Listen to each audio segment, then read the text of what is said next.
หมู่เฮาทุกคนขอกราบไหว้สาพระครูปริยัติยานุศาสตร์ที่ปรึกษาเจ้าคณะอำเภอเมืองเชียงใหม่เจ้ากราบไหว้สาพระครูสมวิศวรวรโตผู้อำนวยการสถานีคลื่น 104.50 เมกะเฮิรตซ์เจ้าว่าวัดสายหินเจ้ากราบไหว้สาพระครูบดิกาสมัญญานาสีโลรองเจ้าว่าหินเจ้าเจริญพรนะพิสมัยกราบไหว้สาพระอาจารย์เอารัปัญโยนันเจ้าสวัสดีโยมพี่สวัสดีหน่วยสว่างเมฆเจ้าครับผมเลยครับเป็นไงครับผมสวัสดีพี่นันเทสีตัวเนื้อเจ้าแห่งสกรรมจะไปฮับออกมาการรายการตัวเนื้อเจ้า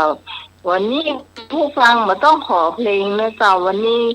เพลงรับรองเพลงหาฟังได้ยาก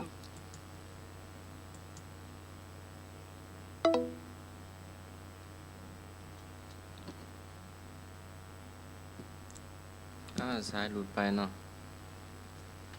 ต่อสายกำเนิดเจ้าวันนี้ธรรมะคลายเครียดเนาะ10 นิ้วขอนอบน้อมแด่องค์สมเด็จพระสัมมาสัมพุทธเจ้าพระพุทธพระธรรมพระสงฆ์ตลอดถึงพระอรหันต์ทุกรูป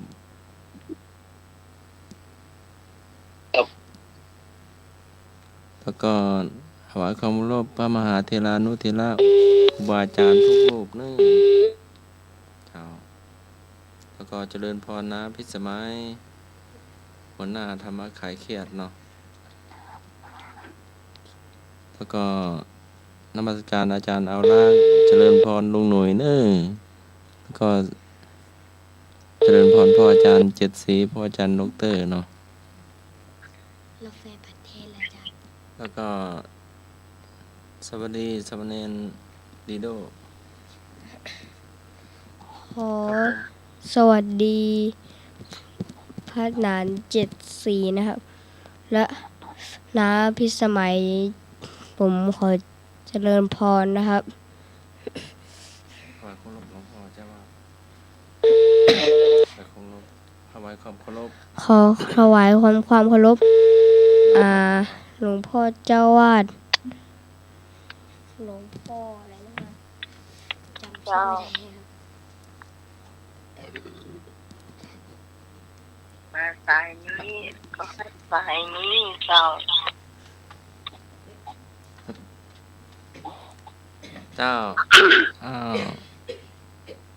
น้ำไม้ทักทายนึงทักทายแต่ที่เกือบจบแต่ที่บอกว่าคุณวันนี้คุณผู้ฟังมาต้องขอเพลงนะเจ้าเลือกเพลงเอาไว้5 เพลงรับรองชอบแน่เจ้าเป็นเพลงดังในอดีตที่คุณผู้ฟังชอบเนาะเราจะเปิดเพลง5 เพลงแล้วเราจะไป5เป็นแบบเซสซี่นะเจ้ามาทำรายการสวยเจ้าเนาะนี่มนการสมัครเจ้าตะกี้ก็ทักไปเนาะขอ10 นิ้วขอนอบน้อมองค์สมเด็จพระสัมมาสัมพุทธเจ้าพระพุทธพระธรรมพระสงฆ์ถวายความเคารพพระอรหันต์ผู้บรรลุธรรมผู้ห่างไกลจากกิเลส10 นิ้วถวายความเคารพครูบาอาจารย์ทุกรูปนึงพระมหาเถรานุเถระผู้มีคุณูปการทุกรูปมีหลวงพ่อพระครูสมุวิศวรวรกิจโจหลวงพ่อเจ้าวาดวัดฝายหินหลวงพ่อพระครูปริยัติยานุศาสตร์หลวงพ่อพระครูโคสิทธิ์ปริยัติยาภรณ์หลวงพ่อพระครูสมุวิศวรวรกิจโจหลวงพ่อเจ้าวาดวัดฝายหินที่เมตตาธรรมอย่างสูงนมัสการอาจารย์นรักครับผมเจ้าเจริญพรนะพิสมัยหัวหน้าธรรมะคลายเครียดเจ้าวัดสาเจ้าเจริญพรพ่ออาจารย์เจ็ดสีพ่ออาจารย์ดรพ่ออาจารย์อินสมเนื้อแล้วก็เจริญพรลุงหนุ่ยครับผมการครับอาจารย์ครับเจริญพรท่านผู้ฟังทางบ้านทุกท่านเนื้อสมเด็จดีโดโดยเนาะมาไว้สาเนน้อยเนอะเนน้อยดีโดย ดีโดว่าปีโป้นี่ ดีโด ดีโด โย ยาว ข้านมัสการอาจารย์เอารักษ์นี่ทักทายให้ท่านฟังเนาะ ขอกราบนอบน้อมอย่างคุณพระติทารายรัตนพานแพ้วพระเกี่ยวเจ้าต่างๆประการหมายมีพระพุทธพระธรรมพระสงฆ์อันเป็นสารณะที่เปิ่งของหมู่เฮาต่างหลายขอกราบไหว้สาบุญญาปรมีธรรมท่านอาจารย์ท่านพระครูสมุวิสุวัตปรโจผู้อำนวยการสถานีวิทยุคลื่นพระพุทธศาสนาการศึกษาและวัฒนธรรม 104.50 ท่านเจ้าอาวาสวัดไฝหิน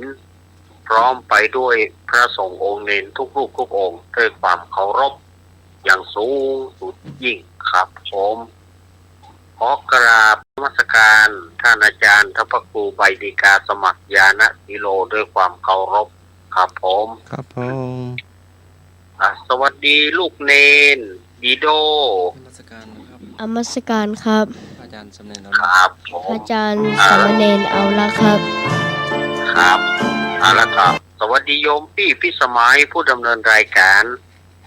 สาวัสดีเจ้า สวัสดีลุงหนุ่ยเนอร์ครับผมครับการครับอาจารย์ครับแล้วก็ขอเจริญพรคณะสัตยาติโยมแต่คืนนี้ มันเกิดอุบิเหตุนิดหน่อย เพราะว่า โทรศัพท์มีปัญหาแต่คืน โทรศัพท์เกิดมีปัญหา บอกว่าซื้อไว้หลายๆเครื่อง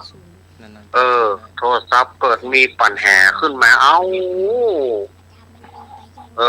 จะได้ก็โทรบออกว่าจะปิดเครื่องเปิดเครื่องเปิดแล้วเปิดยาวเวลาเลยไปอย่าละนะแต่คืนนี้สุมาอภัยเนอะสถานญาติโยมเนอะ มัน โทรศัพท์เปิดเกเรวันนี้มาละมากันเรียบร้อยวันนี้ก็มาปะกันวันอาทิตย์วันนี้วันที่8 มีนาคมแล้วก็วันนี้เป็นวันเดือน6เหนือแหม5ค่ำวันนี้วันอาทิตย์วันแหม5ค่ำเลิกถ้าใครจะทำการมงคลวันพุธก็เนิ่ใจอย่าเลิกวันพุธนี้ลงเรือสำเปาไปแกวันพุธนี้เป็นวันเหมาะเนิ่วันพุธนี้นะพอจะไปการเสี่ยงโจกยกย้ายต่างๆวันพุธนี้เป็นวันใจอย่าเลิกวันนี้เปิดว่าเป็นวันผีหัวหลวงวันนี้บัดนี้ทำการมงคลต่างๆอาตมาจะไว้ที่ก่อนคือลุงหนุ่ยเนาะเดี๋ยวลุงหนุ่ยได้ทักทายกับคุณผู้ฟังเนาะครับผมเน้นต้องเน้นเอาเน้นน้อย เจริญพรลุง เจริญพรลุงหน่วยครับ ครับผมขอกราบนอบน้อมพระเดลานุเดละทุกองค์ครับผมครับขอกราบการศึกษาอาจารย์พระครูสมุวิศวัตวรากิโจครับผมมอบเวลาจะมาการแก้ครับผมกราบมาตรการว่าอาจารย์พระครูใบดีกามาครับผม เจริญพรลุงหนุ่ย อาจารย์เขาล่าครับผมครับผมดีสมัยสุริโยดอนรีพนาเจสีครับผมสมกับด็อกเตอร์ครับครับกับภาษาอาจารย์กับภาษาเรียนสำเนียงดีโดครับผมครับมาคลายแค่ทุกท่านทุกคนครับผมครับ สวัสดีไปละ นี่ สวัสดี เปิดเพลงอย่างเนาะครับ เจ้าถ้าเพลงเตรียมไว้แล้วเจ้า ครับเพลงมุมมองนั้นเนอะ ผู้ฟังถูกใจเป็นเพลงทางอดีตเจ้าหาฟังได้ยาก จะเป็นโรตีนะเต็มแผ่นนะนักสักครึ่งคนเหรอ เจ้ามาลูกนี่แบกมา เนาะ นี่วันนี้พลังเข้าก็เต็มหนึ่ง เนาะรังเที่ยว พ ลังเพียบเจ้า พลังเพียบ เรา สตางค์หายสตางค์หายเพียบ หาย พลังมีเพียบโอ้สตางค์หายเพียบ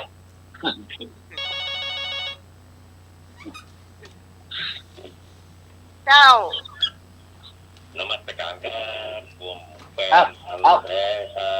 บ ครับผม นี่เรื่องเสียง วัน นี่ นี้ ลดเสียง วันนี้ ไหน ก็ ใน เป็นการขอเพลงไงครับพักผ่อน นี่เร่ง กัน เร่ง วัน เร่ นี้ ง พักผ่อนครับ ไม่ วันนี้ขอเตือเนาะ เออปะขอแล้ว วันนี้ปะขอแล้วคู่กันดีกว่าเนาะคุยกันเนี่ยเนาะครับเตรียมงานเลยครับเนาะวัดดอนตันเนาะครับไปแน่ค เอา รับ ลงมา เนาะ ขึ้นหน่อยเดียว เจ้า เรื่องมันมนนั่นเด้อ เปิดได้เลยอาจารย์สมัครเพลงที่เตรียมมาไว้เจ้า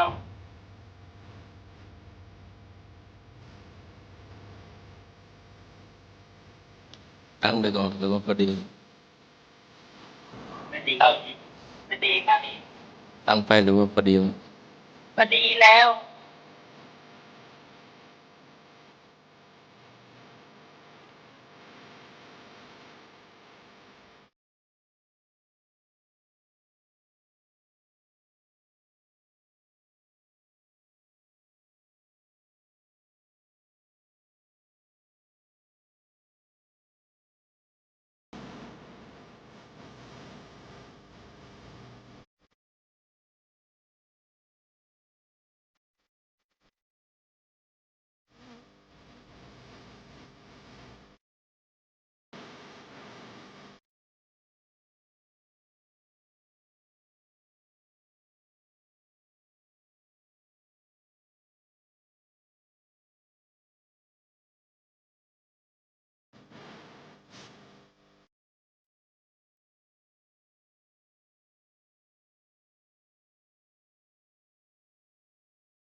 ดวงชะตา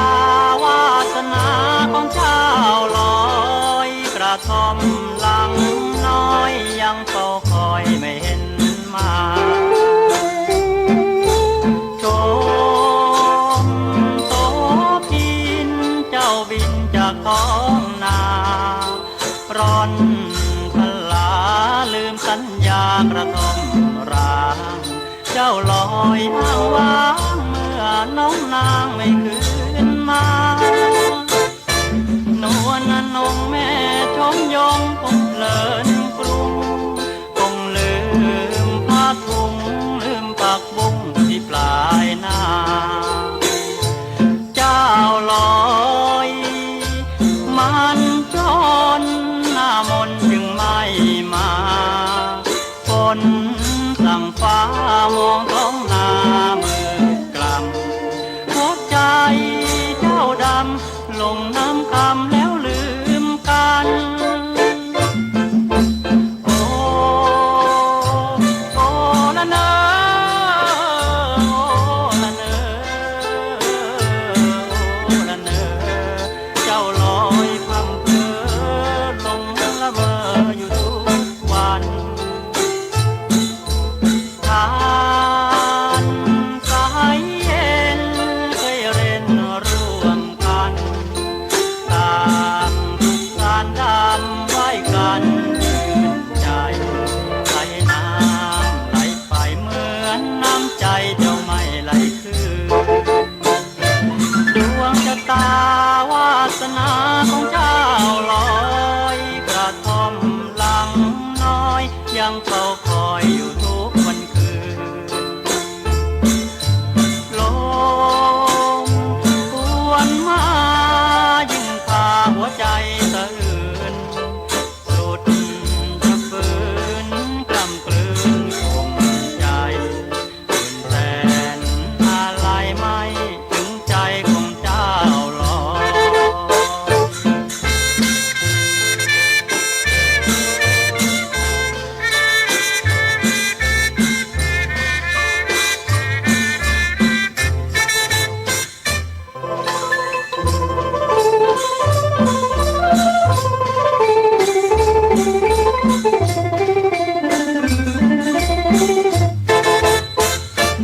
ดวงชะตา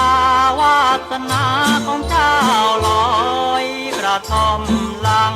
น้อยยังเฝ้าคอยอยู่ทุกวันคืนลมหวนมายิ่งพาหัวใจสะอื้นสุดจะฝืนกล้ำกลืนข่มใจหมื่นแสนอะไรไม่ถึงใจของเจ้าลอยหมื่นแสนอะไรไม่ถึงใจของเจ้าลอย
สบายแค่สีชมพู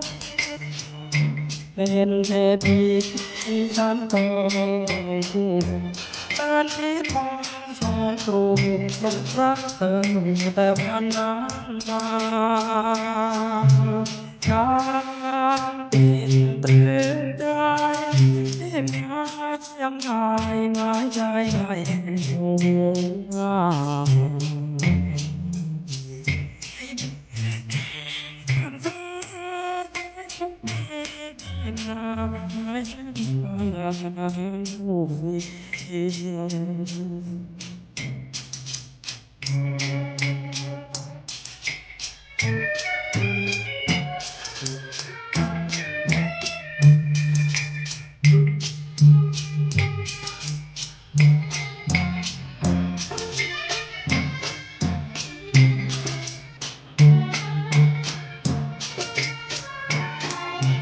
จา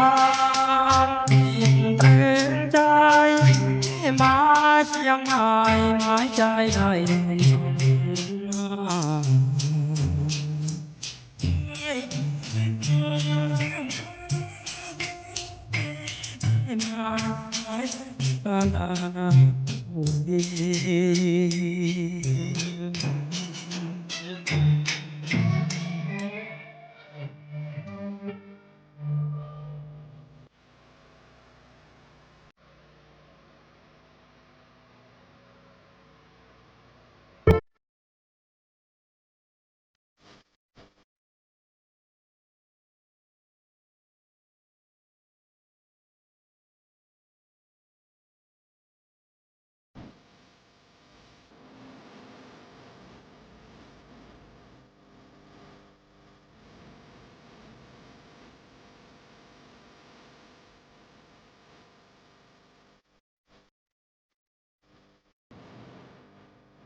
จบแล้ว5 เพลงรวดเจ้า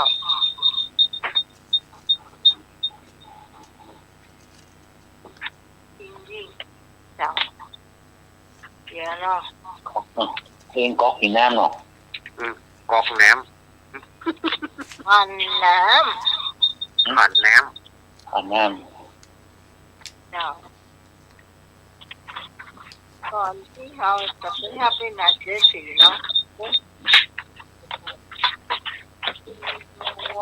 เดียวกัน หายเข้าไปเลยจ้ะ ยุ่งเนาะ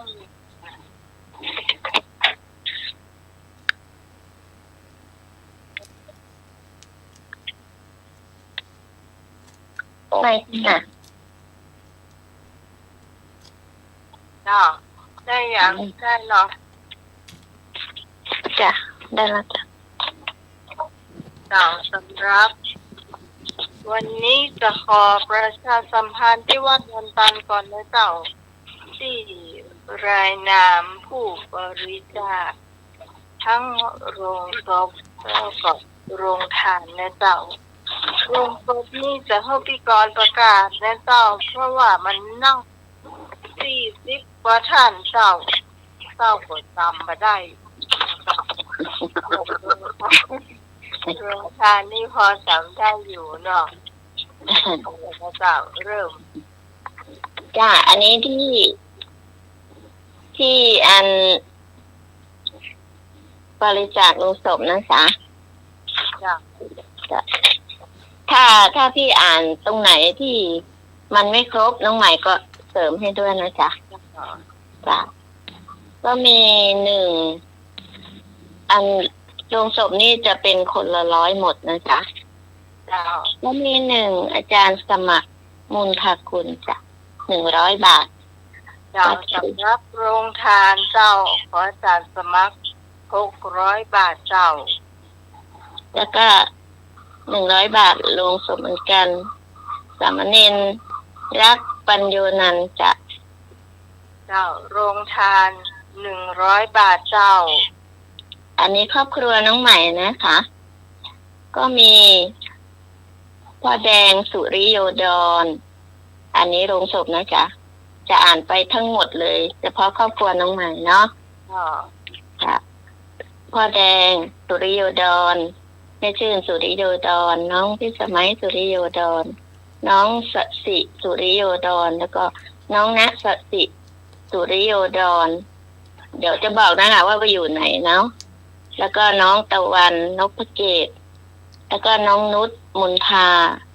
แล้วก็แฟนของแกเนาะกิตติศักดิ์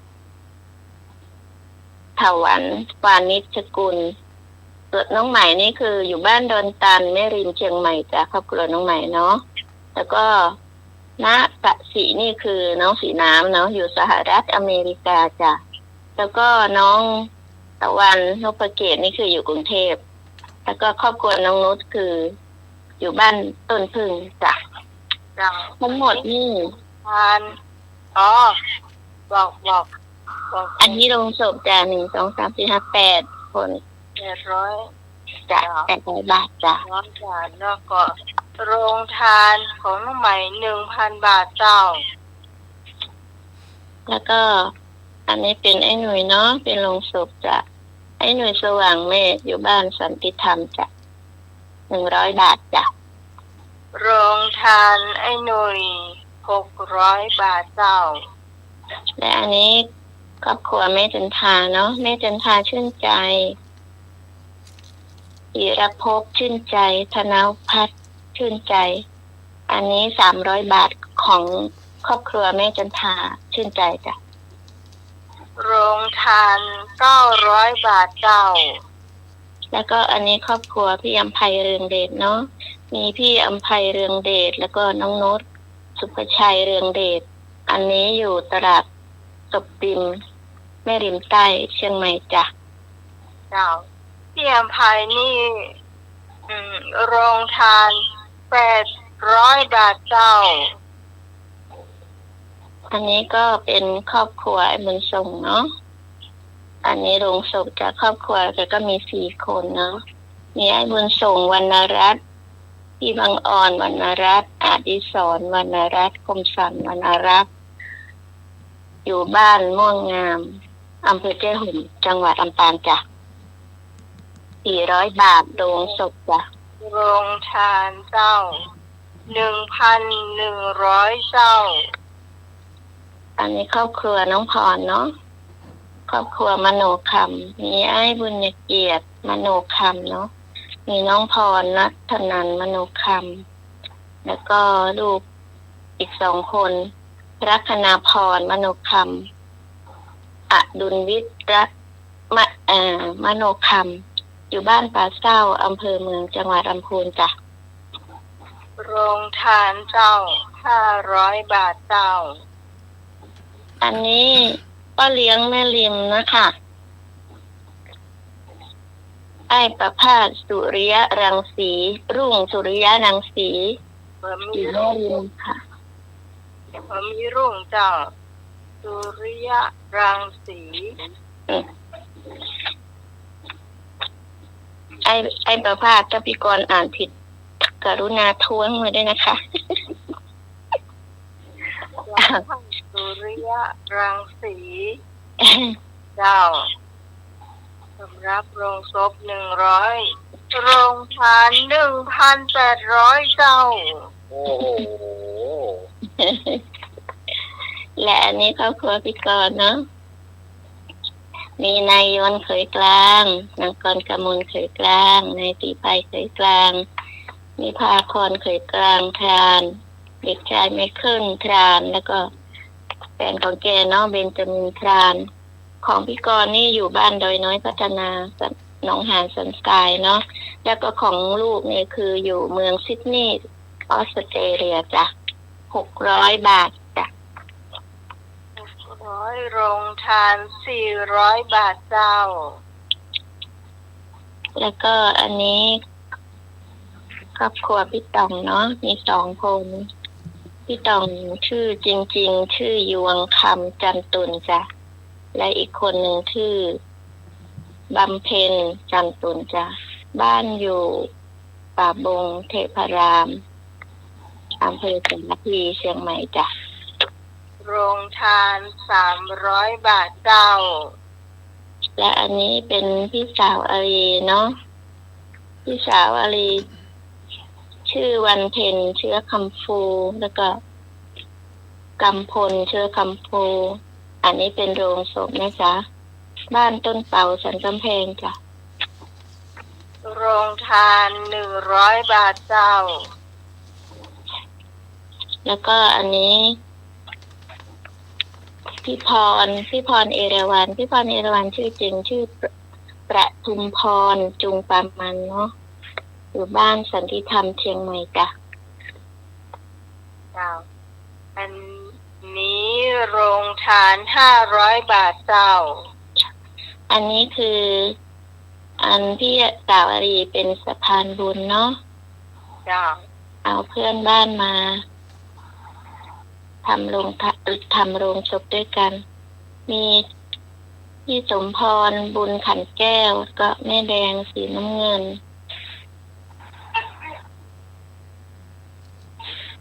ก็คงจะอยู่บ้านเดียวกันนะพี่กรณ์ไม่ได้ติ๊กไว้ว่าบ้านไหนเปาเหมือนเดียวกันเจ้า จะแล้วก็มีแม่จันเพ็ญชัยยวงเนาะอันนี้อยู่บ้าน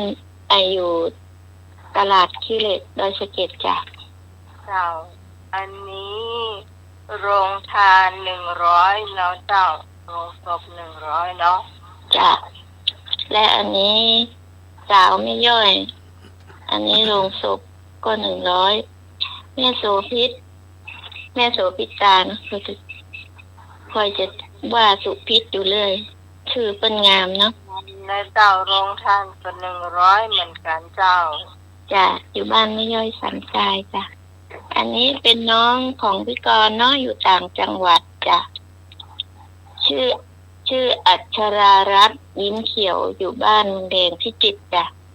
อันนี้เฉพาะโรงศพนะจ๊ะแล้วก็มีน้อง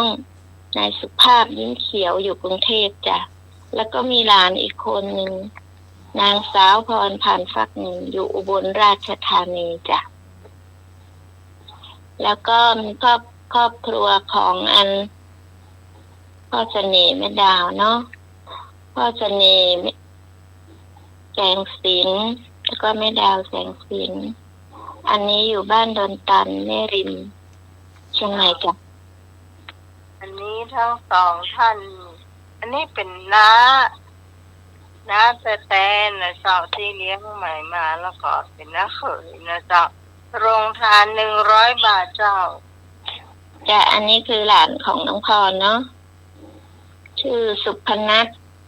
พยัคฆ์ชินอยู่บ้านป่าเศร้าลำพูนจ้ะอันนี้มาล่าสุดทั้งหมดทั้งมวลมี46 คนจ้ะ46 คนเจ้าแล้วก็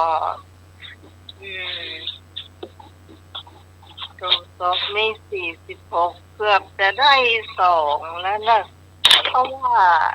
โรงศพที่ครูบาเพิ่นบอกเอาไว้เนาะ 2,500 มันก็จะสมัครทางผ้าขาวเนาะเจ้าแม่นก็ เจ้าทางผ้าขาวโดย 2,500 โรงศพอันนี้เอาเหลือ4 ท่านต่ออันเจ้าเอากดจะฮับเพียง100 บาทต่ออันเจ้าต่อท่านต่อคนเนาะความยากตัวนี้ให้กบเอาเนาะเกือบจะสมใจป่าหนุ่ยละซื้อ1 แถม 1อ่ะเกือบไปละช่วงโปรโมชั่นรับผ้าเนาะก็ต้องเอาขอบคุณตัวที่ข้าวต้มเฮานี่ถึงเท่าไหร่90 กับแล้วเนาะน้อยนะประมาณ90ละน้องไหมเดี๋ยวพี่จะอ่านทวนโรงทานเนาะให้คนที่อันเปิ้ลนี้จะได้ดีใจเนาะก็อันนี้ทั้งหมดทั้งมวลก็ถือว่าเป็นทีมงานธรรมะคลายเครียดเนาะ 104.50 วัดฝายหินเนาะก็1อาจารย์สมัครมุนทากุล600 บาทเนาะสามเณรรักปัญโยนา100 บาทครอบครัวไอ้บุญทรงวรรณรักษ์ 1,100 บาทจ้ะแล้วก็ไอ้ประภาสสุริยะรังสี 1,800 บาทจ้ะครอบครัวน้องไหมสุริโยดร 1,000 บาทจ้ะแม่จันทาชื่นใจ900 บาทจ้ะพี่อำไพเรืองเดช800 บาทจ้ะไอ้หนุ่ยสว่างเมฆ600 บาทจ้ะน้องพรณัฐนันท์มโนคำ500 บาทจ้ะพี่พรประทุมพรจุงประมาณ500 บาทจ้ะแล้วก็พี่กรกมลเขยกลาง400 บาทจ้ะอันนี้พี่ต่องยวงคำจันตุน300 บาทจ้ะและอันนี้พี่สาวอลีเนาะวันเพ็ญเชื้อคำฟู100 บาทจ้ะแล้วก็แม่จันเพ็ญอยู่ชัยยวง100 บาทจ้ะแล้วก็แม่โสภิตาขัตติยะ100 บาทจ้ะแล้วก็อันนี้พ่อเสน่ห์แม่ดาวแสงสิน100 บาทจ้ะรวมถึงหมดตรงมวลได้ 9,000 บาทจ้ะ9,000พอดีนะเจ้าคือเอาจะแยกไปเป็นหมูปิ้งนะเจ้าแล้วก็ข้าวต้มนะเจ้าเนาะข้าวต้มเป็นกล่องไปกับเนี่ยเป็นเจ๊ข้าวต้มแช่ไว้นะแช่อยู่ไหมแช่อยู่ในกลับ มันอยู่ในกลับเรียบร้อยแล้วข้าวต้มยองๆอ่ะว่าข้าวต้มอย่างไม่ใช่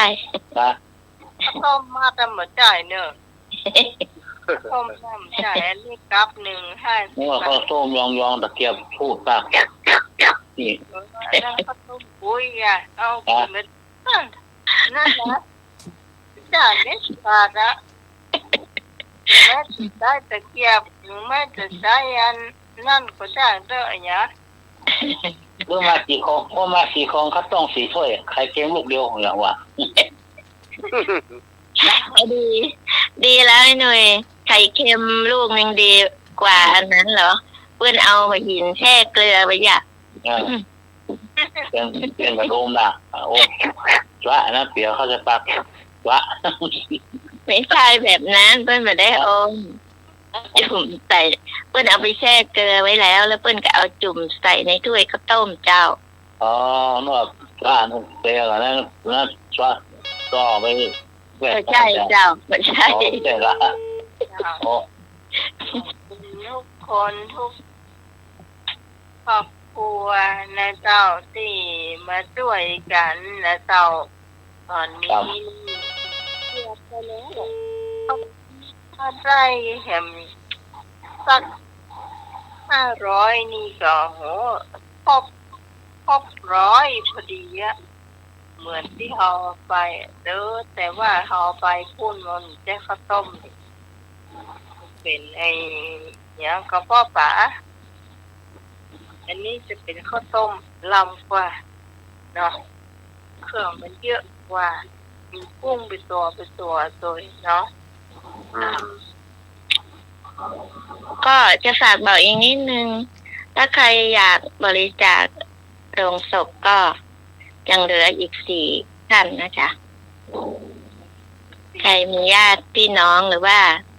อยากทำเผื่อเนาะทำเผื่อญาติพี่น้องก็ได้เจ้าจ้ะขอบคุณที่เจ้าจ้ะปลายเดือนมีนานะจะเอาไปส่งที่บ้านน้องใหม่ให้เนาะแล้วให้แม่ชื่นเอาไปให้ครูบามันยังไม่ถึงจ้ะลูกใช่ตอนนี้มันยังไม่ถึงปลายเดือนนู่นอยู่อีกตั้งหลายวันอยู่จ้ะจ้าอย่าเพิ่งเยอะสิค่อยเยอะค่อยงอนเขาพี่กรณ์บอกเผื่อไว้เฉยๆเพื่อนจะได้คนนั้นคนนี้อะไรเงี้ยเผื่อเพื่อนมีเนาะจ้าพี่กรณ์จะวางสายไปแล้วพี่หน่อยไปเมาส์ทิ้งดีเด็กเนาะคืนก็เล่าขวัญละมายอมมาการเล่าขวัญนี่ต้องประทานนั่นกันการสมัครวัน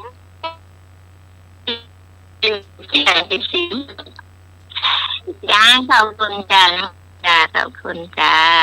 สวัสดีก่อนเจ้าเดี๋ยวมาตอบปัญหาเด้อเจ้าถามพักแต่คืนนี่ชามไป3 ว่า 4 ว่าพอ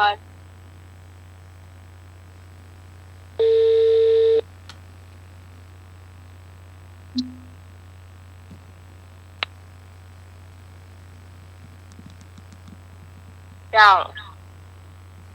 ครับมาแล้วเดือนเจ้าสุดยอดใจคนนั่นคือความคิดสุดยอดยาพิษนั่นคือคำหวานสุดยอดความทุกข์อีกทุกอาหารสุดยอดของการทำบุญไปหน้าสุดยอดความดีมีคนบอกค่าแทนคุณอันดาเมสุดยอดความสุขหมดทุกข์ยากไร้การที่อยู่ใกล้ครอบครัวสุดยอดคุณเขาคนเฮาบอกหลัวสูงสุดฟ้ามัวลุ่มตีคนขึ้นสุดยอดเสียใจห้องให้สะอื้นจากกันบ่ฟื้นคืนมาสุดยอดลุ่มลงราคะตัณหาลงในกามาคืนยากใบลงจิตลงใจไปไกลบอกใกล้ลงลืมไปล้ำลึก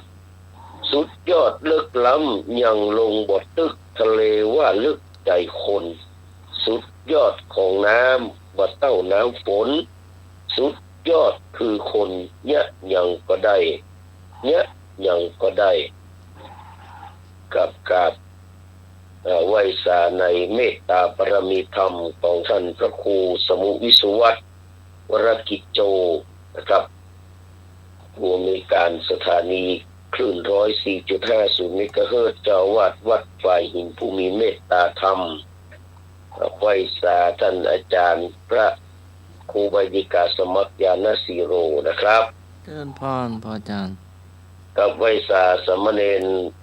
อาจารย์อรักษ์ปัญโยนันท์นะครับสวัสดีป้าแหนนแล้วก็ไวสาสมณเณรดีโดเนาะไปแล้วก็รับลำแล้วก็สวัสดีกับพี่ใหม่สุดดอนหัวหน้ารายการธรรมะไขเครียดนะครับเจริญพรพระอาจารย์เจ็ดสีเจริญพรโอ้ยังอยู่เนาะไวสาเล่าวันสักกรรมนี่นะสวัสดีกับพี่สมัยเนอะจ้าสวัสดีเจ้าสวัสดีครับไอ้หนุ่ยสว่างเมฆนะครับครับผมดีครับนายครับผมแล้วก็สวัสดีกับพี่กรพี่พรแล้วก็ญาติธรรมที่ติดตามรับฟังรายการทางคลื่นสถานีวิทยุกับ 104.50 เมกะเฮิรตซ์ทุกคนทุกท่านนะครับ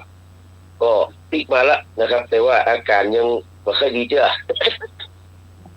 เนื่องจากว่าใจเสียงลำไปนะครับวันนี้ก็เลยมาปะกับพี่น้องเห็นกำนึงเนาะนะครับเพื่อคือนะครับได้ชดใช้สักหน่อยหนึ่งแล้วก็เพิ่งมีงานเนาะที่จะมีบ้านที่วัดดอนตันวันที่เท่าไหร่ก็ที่9ในพี่หอยเนาะที่9พฤษภาก่อนลูกพฤษภานะครับก็ตามรายการนี้เอากู้รายการเนอะปัน2เนาะสมมุติเอาไปแบ่งกันเนอะยังก็เอาตั้งแต่โฮงศพสืบชะตาแล้วก็โฮงก็โฮงตานี่ครับมีเที่ยงอันยังปลาล้ำปลาเหลือจะหอมนักหรือผลครับเดี๋ยวนี้เอาปัน2ก็ได้กันเนาะไปเกี่ยวไปปัน2เอาไปเฉลี่ยก็ได้กันเนอะตุครับงานเจสีก็วันนี้ก็เป็นวันของพี่สมัยนี่แหละวันสตรีสากลโลกนะInternational Women Day เนาะตรงกับวันที่8มีนาคมของทุกปีมีที่มาที่ไปก็คือเริ่มต้นจากการประท้วงของแรงงานไม่ยิงในโรงงานทอผ้าบ้านห้องฉันทนาเนาะที่นิวยอร์กสหรัฐอเมริกาเพื่อเรียกร้องสิทธิความเท่าเทียม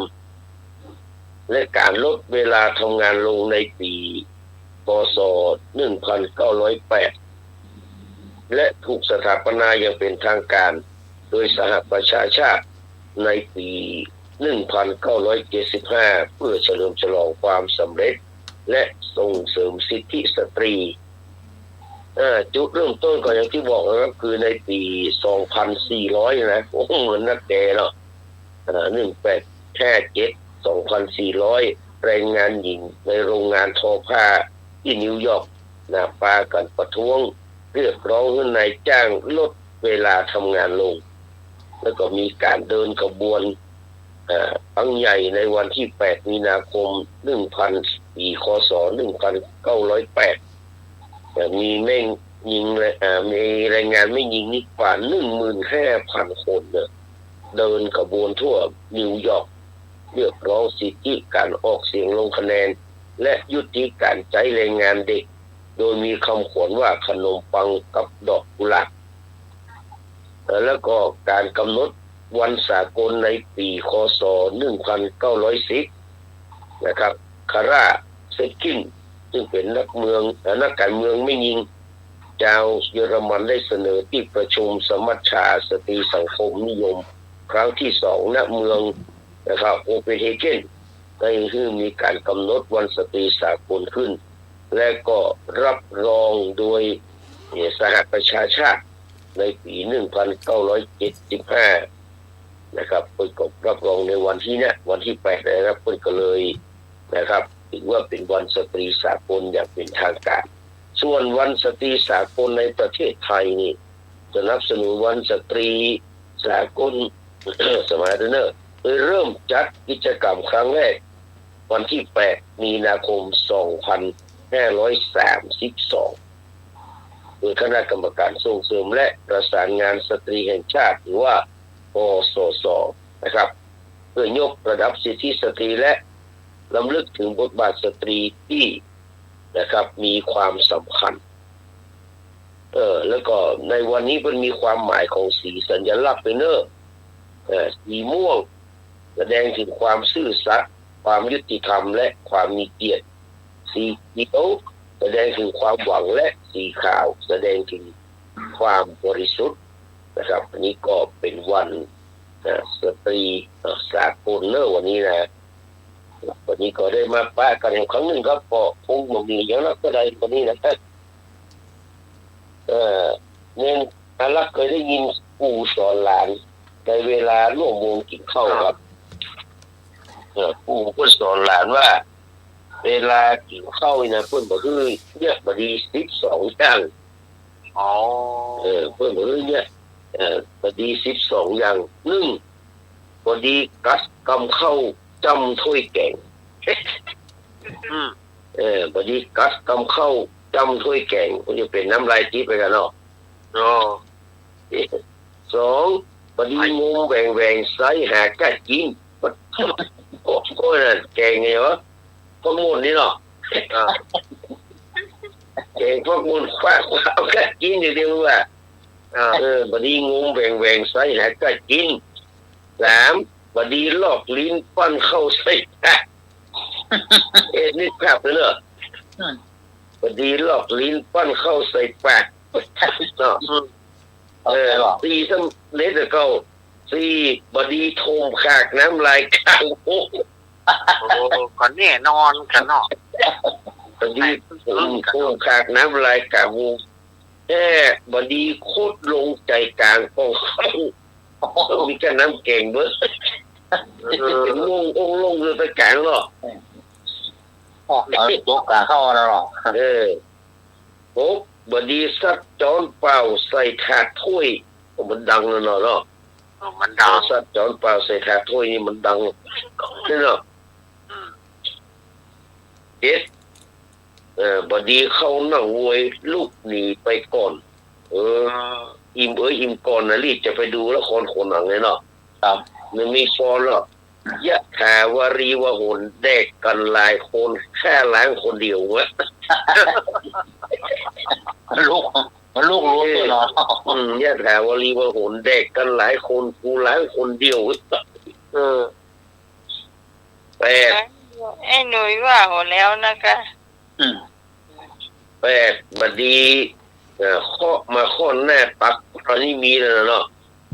ครับแน่นอนนะใส่แน่ตักสุกเข้าบดีกินนักประปันไว้แต่น้ำก็ท่ออันนี้ก็นักแกเนาะสูตรเขานี่นะเนาะกินง่ายเลยเนาะกินแล้วจะกินน้ำได้อยู่เอาที่ถึงได้แล้วแต่ว่าคนแก่กินแก่แต่ว่ากินแล้วจะกินน้ำได้อยู่แต่ว่าคนแรกผมไปตัวละบดีกินซ้ำยามเสี่ยงเป็นว่า11บดีอู้เรื่องกินนักกินน้อยได้ใส่ลูกกุยแล้วเนาะแล้ว12เป็นว่า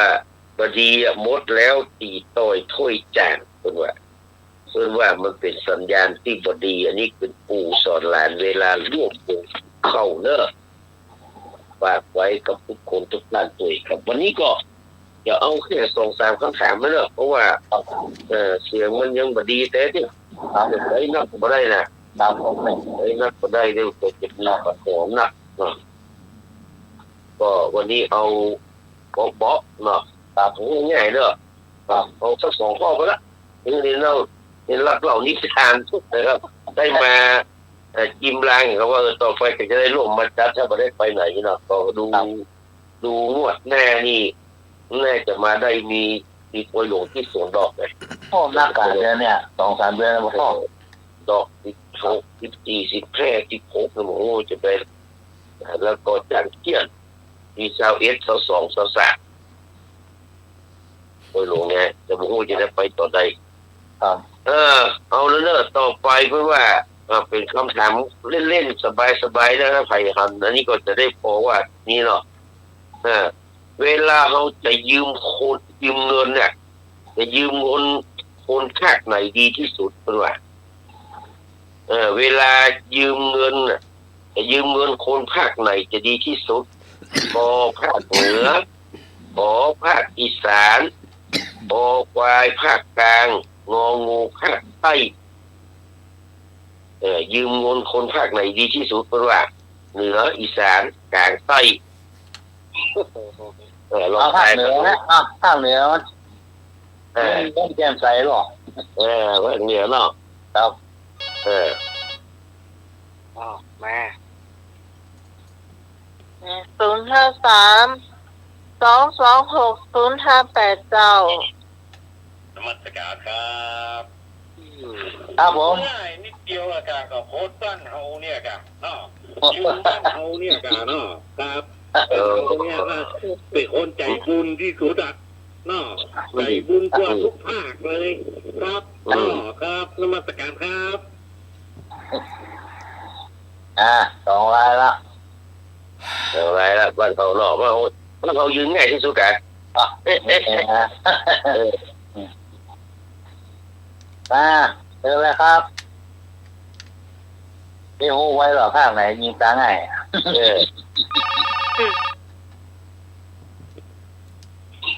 เจ้า สวัสดีพี่หนาน สวัสดีครับ พี่กรณ์ค่ะพี่กรณ์เอาภาคกลางแล้วกับภาคไทยกับภาคคนนั้นเนาะ เอาเถอะภาคกลางเนาะ ก็ภาคกลาง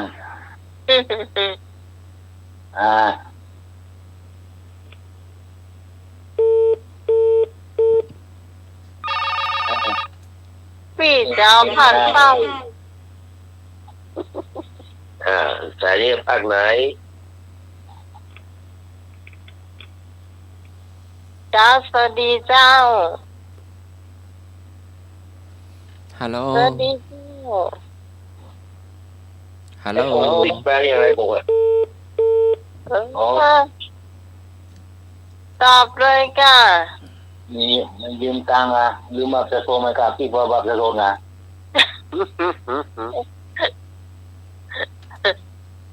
เอ้ยเอาจานไปยืมภาคใต้บนเลยปิกมาบ้านเฮา ภาคใต้มาภาคใต้เขาจะเสาะหาห้องปะ เขาเจ้าจะเอาภาคเหนือเนี่ย ภาคเหนือ เนี่ย เนาะ เนาะ เอาภาคเหนือ ต้ เนี่ยองอย่าไปต้อง ครับ ดูพูดก็ เจ้า สว ภาย คเหนื เนี่ อย ภาคเหนือแน่เนาะแน่นอนเนาะ มาพี่สาวต้นเตาไว้บุญทรง ตรงมา ละ ต ปั รง งมาเอกพะเยา มาเนอะ ช่วยยืมสักตังค์ เจ้าก ล่าวภาษาพระครูบดิกาสมัครยานศิโรเจ้า จ้า สวัสดีน้องใหม่เจ้า เอาดีเจ้าพี่พร สวัสดีเจ้าสวัสดี ครับ พี่นานเจสซี่เจ้า สวัสดีครับทุกคนครับ กล่าวภาษาอาจารย์เนรัตเนอร์เจ้า สวัสดีพี่พร ภาคเหนือเนี่ย มันใจดีดิ ภาคเหนือเนาะ คัดก็ได้อย่างก็ได้ ครับ เจ้า ถ้าอาจารย์มากมาเอาแค่เอาครับ ยืมตังค์จากสมัครไถ่ยังไงเนาะ แต่สมมติมีตังค์มากอย่างเงินเดือนกับกูกับแปลงอ่ะมึงก็น่ะ20,000ฝ่ายกันน่ะโอ้โหแล้วนี่เคลียร์หรือยังอ่ะอาจารย์สมัครที่ไปอู้กับพะเยาวันนั้นน่ะอาจารย์สมัคร ค่อยๆเคลียร์ไป นี่ ห เค น่อย ลียร์หรือยัง ค่อยๆเคลียร์ไปหน่อย แหม ค่อยๆเคลียร์กันไปหน่อย เคลียร์หรือยังจะจ่ายเองหรือเปล่า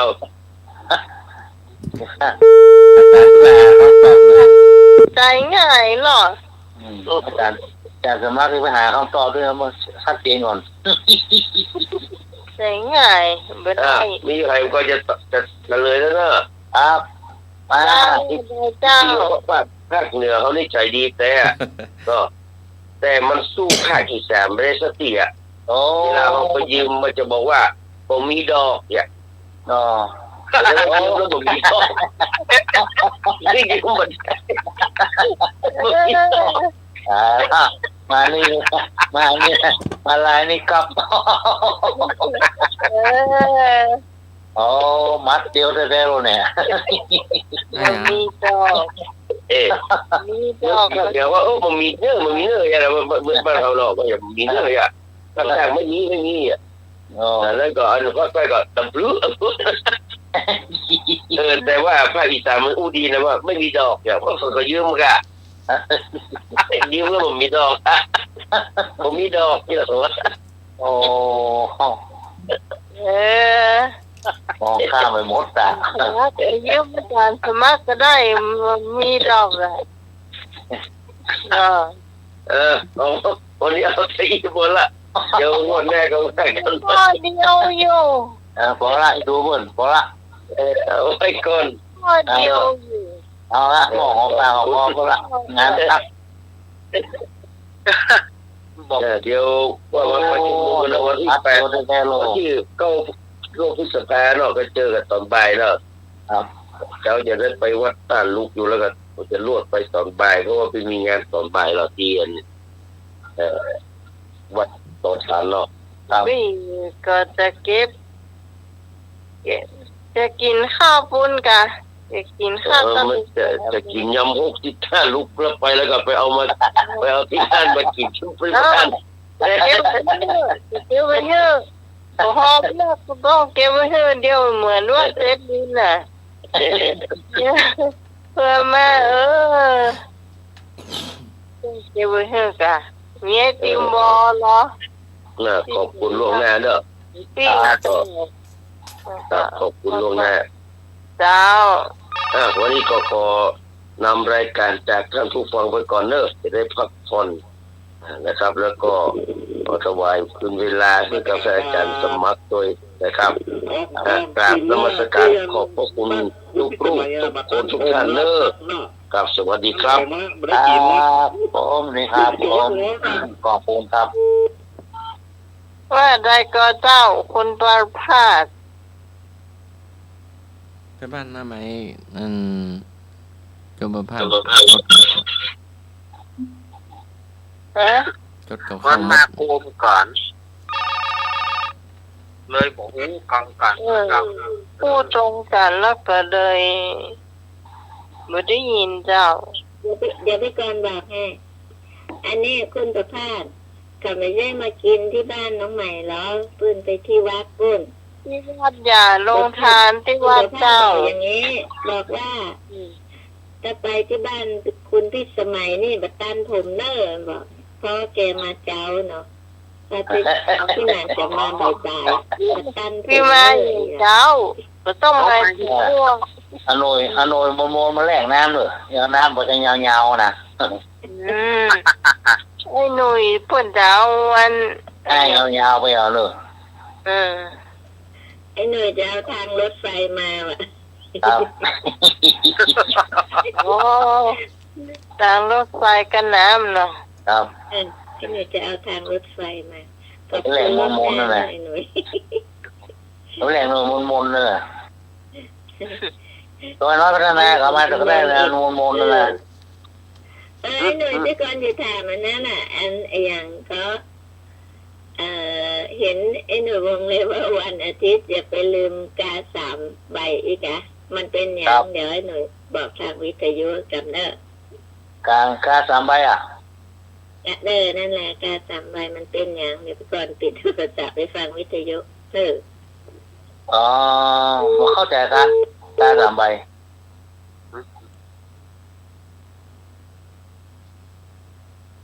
มันคืออย่างกา3 ใบกับใบเขียวใบชมพูใบนั่นก็ที่มันเรียกสร้างอะไรก็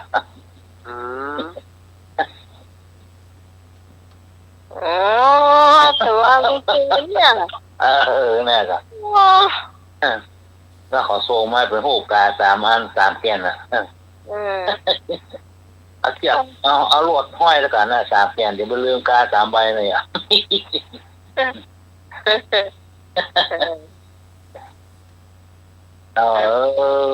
แย่เอางงเหมือนได้กามีแค่3 แก่น อ๋อโอ้ เจ้า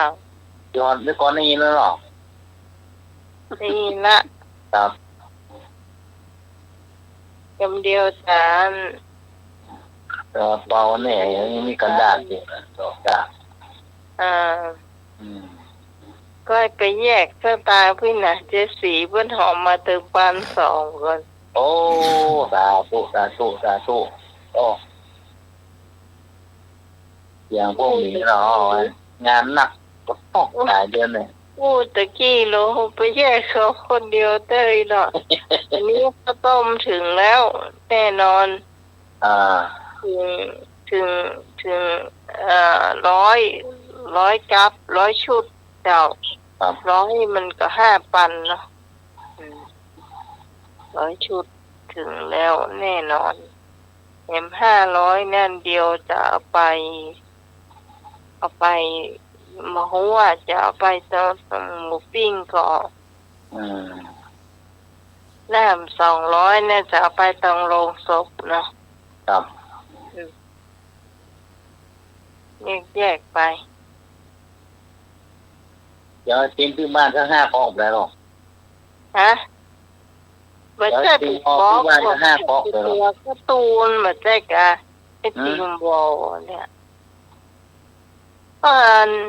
น้องเคยกินมาเป็นการ์ตูนนะ เป็นเกาะไงล่ะ การ์ตูนนะนั่นนะ เกาะง่ายๆดีเดี๋ยวมันได้ เดี๋ยวนี่กับแต่ก่อนนี่ทำหูเนอะถ้าว่าแต่ก่อนเราเคยกินเป็นการ์ตูน เกาะง่ายดีกว่า แล้วแต่น้องกวางเอามากะ ครับ ตัวแกคนไปเอาหรอเนาะสำหรับน้องกวางก็โรงศพหนึ่งโรงสำหรับตัวแกเนาะบ้านต้นพึ่ง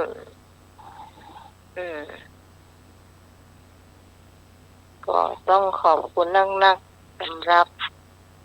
คุณผู้ฟังที่หัวไม้หัวมือเป็นอย่างดีแล้วก็วุ่ยมันต่างหากเนาะเจ้าต่อไปมีโอกาสแล้วก็เนี่ยก็ เจ้า ผ่านไปแล้วก็หนีละเนี่ย โอ้คราวนี้นี่ยอมรับว่าครูบาบนทราบนี่เปิ้นทำตั้งแต่บวงสรวงไม่เจ้าเนาะแล้วก็โยกครูเนาะแล้วก็สืบชะตาเนาะอันนั่นก็ได้ บอกเลยว่าไปดู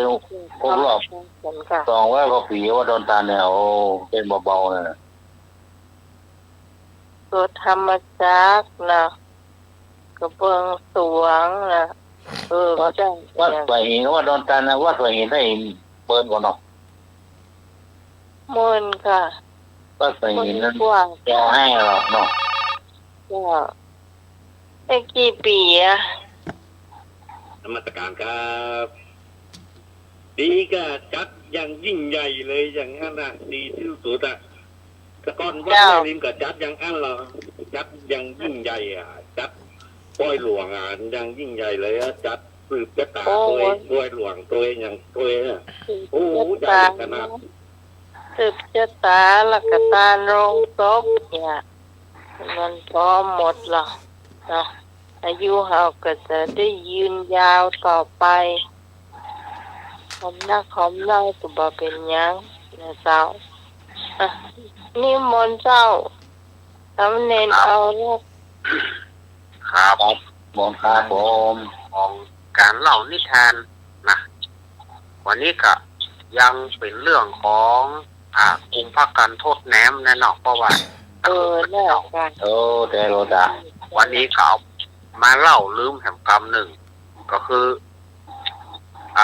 หลังจากที่หนุมาน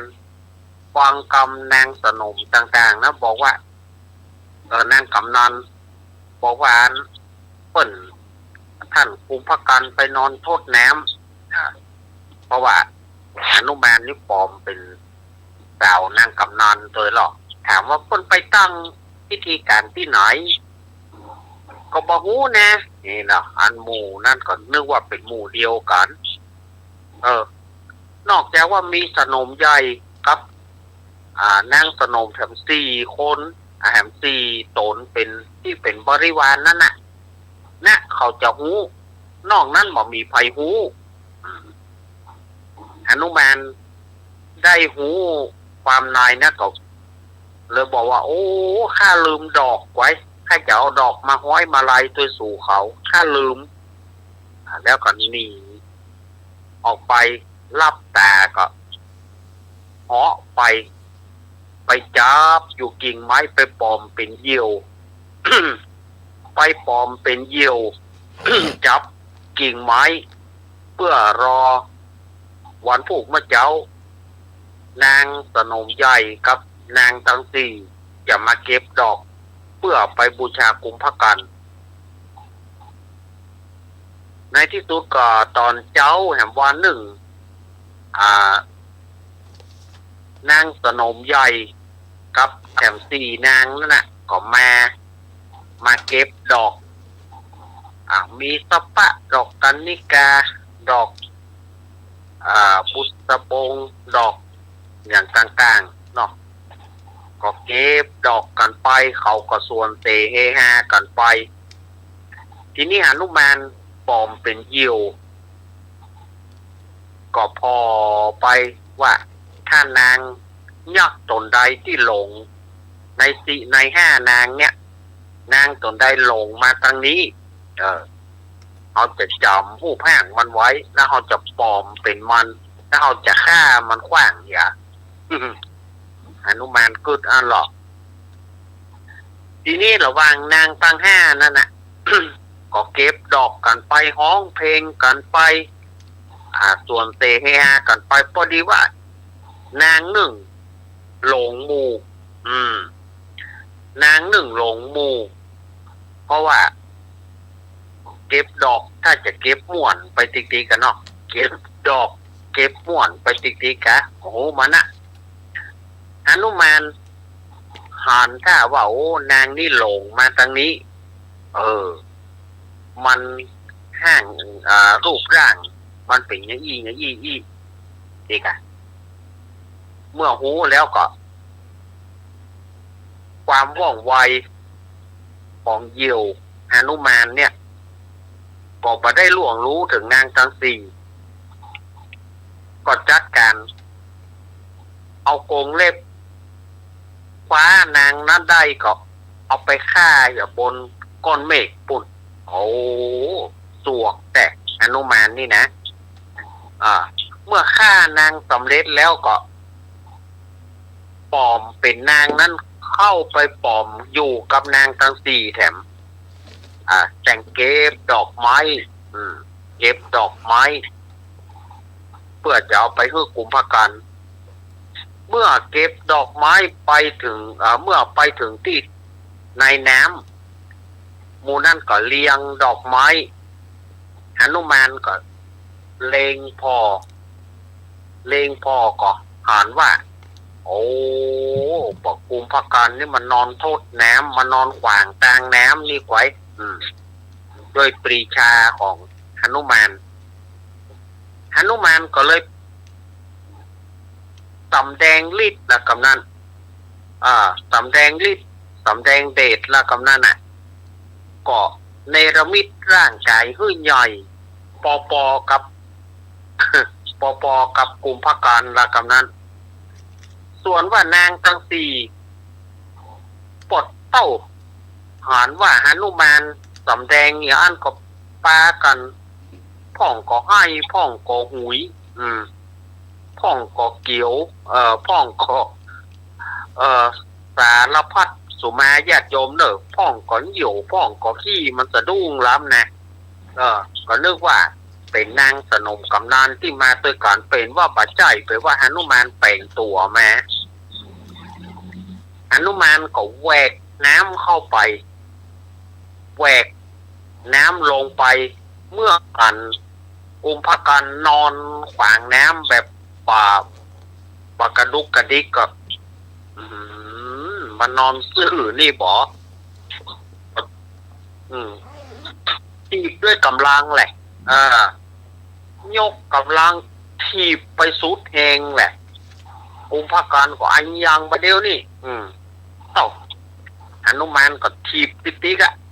ๆกำนั่นก็โอ้บาแห่นี่ลงบาแห่นี่ลงมายุ่งกูพิธีการกูแตกหมดเอกะก็กุมภกันก็โคตรเมื่อโคตรแล้วก็ลุกสู้กันแหละพอกุมภกันลุกน้ำก็ไหลไปที่ตั้งกองทัพของพระรามไปกุมภกันก็โคตรมายุ่งให้หยังไอ้วอกน้อยมายุ่งให้ยังฮือเอกะต่างลูกต่างรับเอากระบองฟาดกันไปมากันว่ากุมภกันฟาดมาก็หนุมานลบหลีกพอหนุมานเป็นลูกลิงโลมหรอลบหลีกได้ประถูกแต่พอหนุมานเอาตอบโต้เอากระบองฟาดไปกับถูกกุมภกันก็มีการต่อสู้กันเป็นเวลาเมินล่ะในที่สุดพอกุมภกันนี่ไม่ได้กินข้าวกินน้ำหรอกในที่สุดกำลังมันมีกำลังมันบ่มี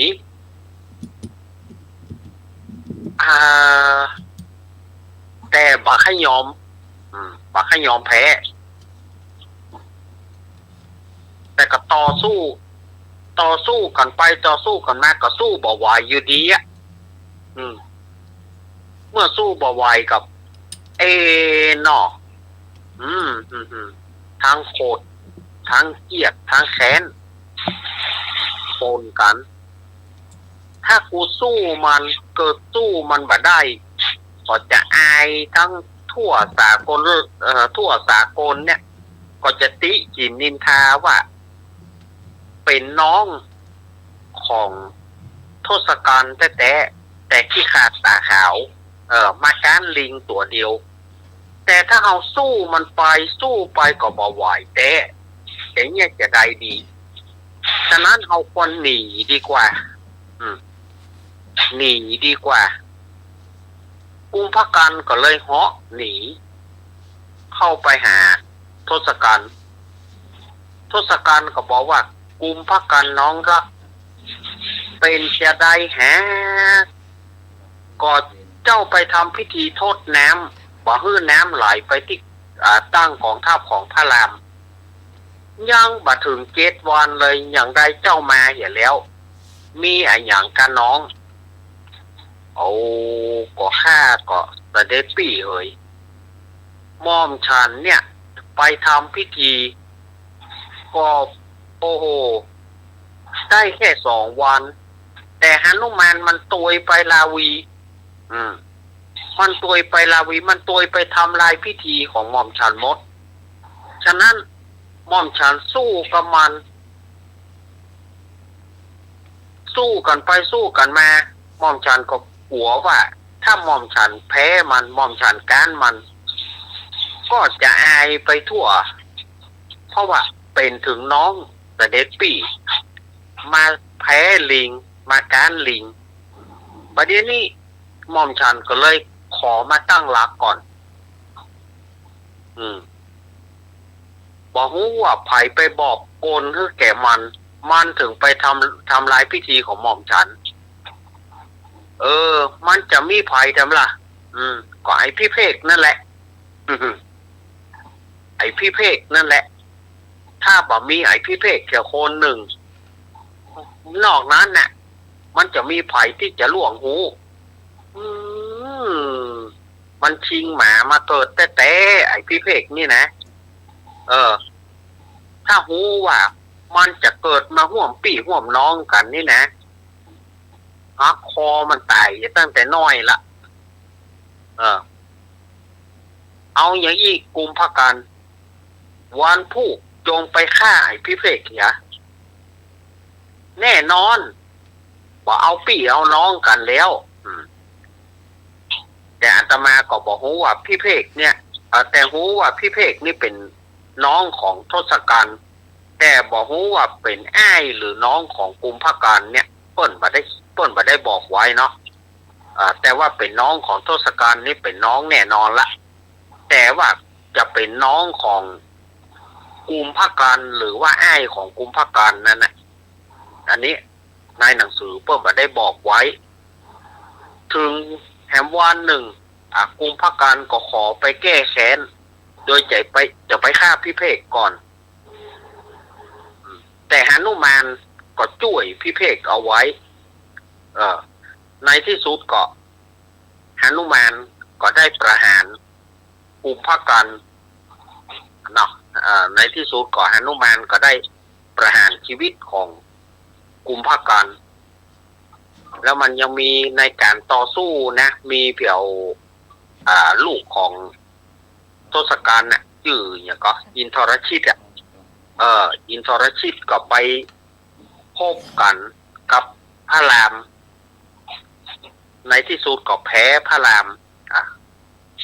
แต่มันมีหลายตอนเนาะอันนี้เอาเฉพาะกุมภกันโทษน้ำเนี่ยเอามาเล่าคือกับศรัทธาญาติโยมได้ฟังกัน เอามาเล่าคือกับศรัทธาญาติโยมได้ฟังกับว่าเรื่องนี้มันมีในหนังสือป .6 เนาะในหนังสือป .6 ถ้าญาติโยมอยากจะให้รู้ละเอียดกว่านี้ก็ลองค้นคว้าหาเนอะแต่มันจะอยู่ในเล่มที่เท่าใดนะอาตมาก็ลืมไปหมดแล้วนะแต่ก็จำเนื้อความมันได้อยู่จำเนื้อความได้อยู่ภาษาไทยป .6 มันจะอยู่เล่มรู้สึกจะเป็นเล่มสุดท้ายนะเล่มสุดท้ายเหมือนกันแต่ว่าเป็นหน้าที่เท่าใดนะบทที่เท่าใดเนี่ยอาตมาก็จำมาได้ละกุมภกันโทษน้ำนี่นะ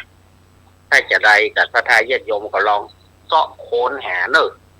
โค้นหาญาติโยมจะได้รายละเอียดกว่านี้เนาะเอาละอาตมาก็ได้เล่าเพื่อศรัทธาญาติโยมฟังก่อนคงจะมีเก้าอี้เนาะงานบ้านอาตมาเนอะศรัทธาญาติโยมวันที่31 มีนาคมแล้วก็1 เมษายนเนอะถ้าใครอยากจะร่วมโครงทานก็ดีอยากจะเป็นเจ้าภาพสังฆทานก็แจ้งที่อาตมาได้เนาะอาตมาจะรับจนไปถึงวันที่30 มีนาถ้าจะได้ก็ญาติโยมก็แจ้งที่อาตมาได้089-214-0135และ083-761-1775 2 เบอร์นี้เนอะสำหรับญาติโยมที่จะแจ้งรายละเอียดกับอาตมาเนาะหรือว่าใครจะรับโครงทานก็ดีวันที่31มาพอมวยเนอะใครที่ชอบมวยเนาะศิลปะแม่ไม้มวยไทย2 โปรโมเตอร์ดังคนมาจัดโปรโมเตอร์แดงศรีวิชัยกับขจรเจ้าทิพย์ศรัทธาญาติโยมก็ ฝ่ายข้าหันมวยก็มาเนอะตั้งแต่เวลา 20:00 นไปต้นไปวันที่31ส่วนวันที่1ก็ภาคกลางวันก็มีซอให้ฟังภาคกลางคืนก็เป็นรำวงย้อนยุคอันนี้ก็งานประเพณีสงน้ำพระธาตุเจดีย์พบโชคทวีศรีสันเหมืองณวัดสันเหมืองตำบลหนองร่องอำเภอเวียงหนองร่องจังหวัดลำพูนก็คือวัดของอาตมาเนี่ยประมาณ3 ติดเนาะ3 ติดก็จะถึงแล้วละถ้าได้ญาติโยมงานประเพณีก็ใกล้เข้ามาแล้วนะก็เชิญชวนทุกท่านเนอะฝ่ายจะมาเอี่ยวก็เชิญเนอะเอาล่ะอาตมาจะคืนเวลาให้กับหลวงพี่พิสมัยเปิดได้เนาะนี่มันก็เดือนมีนาแล้วนี่นะ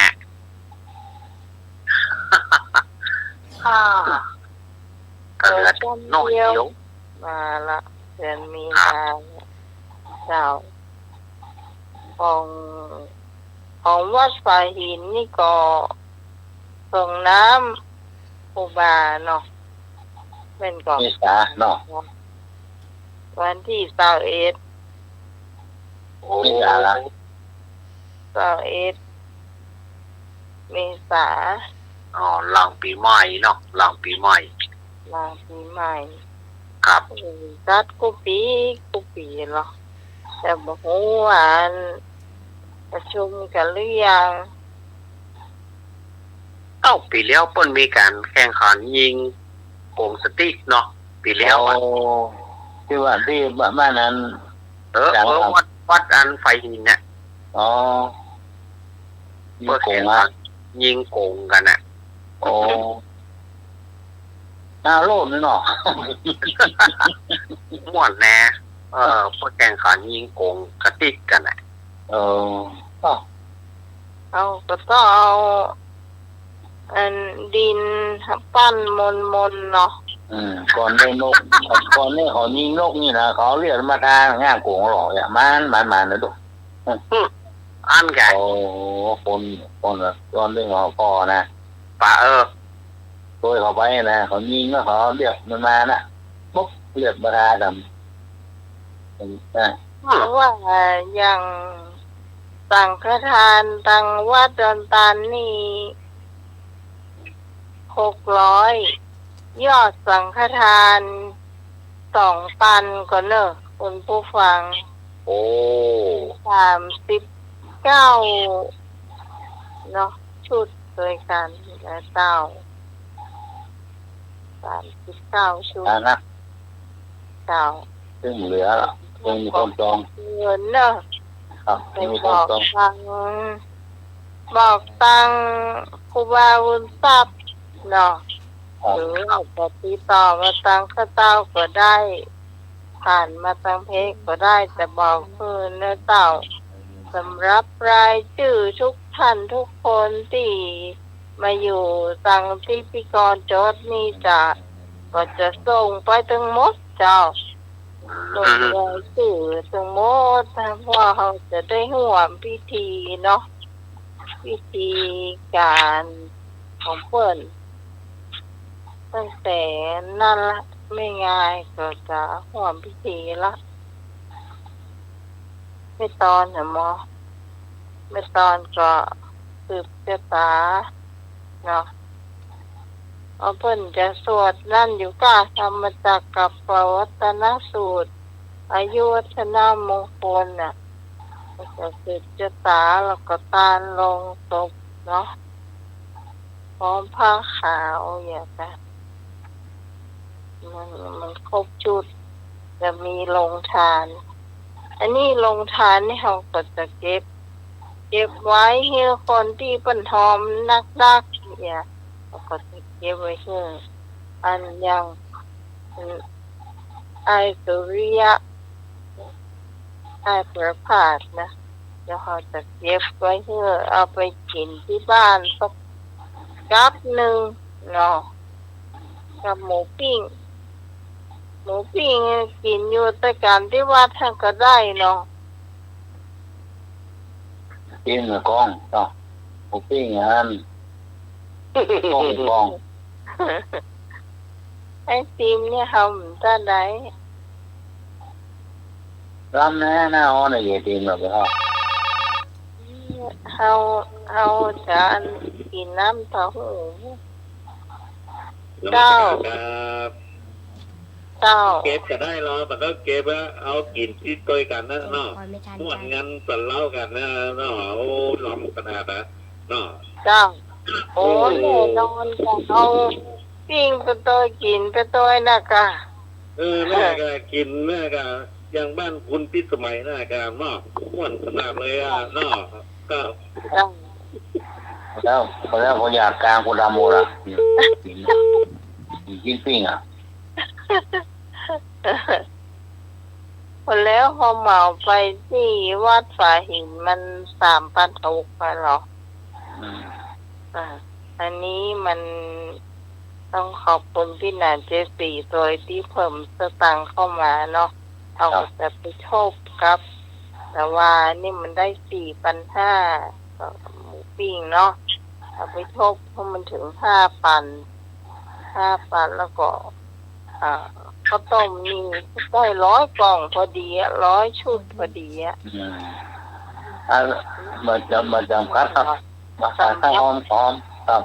โรงศพเจ้า ขายรวมตัวก็ร่วมครับ ขนาดที่ปีนี่พี่กรจดไว้เลยโรงศพ200เนี่ยเจ้าเพราะว่าเป็นความตึกปั้น2ก่อนจะได้เก็บไว้เปิ่นโดยเนี่ยเงินตึงหมูปิ้งตึงเงินนะตึงเงินอย่างก็ข้าวต้มหรือจะเหมือนข้าวต้มที่เราเคยกินนะแยกน้ำแยกข้าวเนาะมีข้าวต้มห้องเต้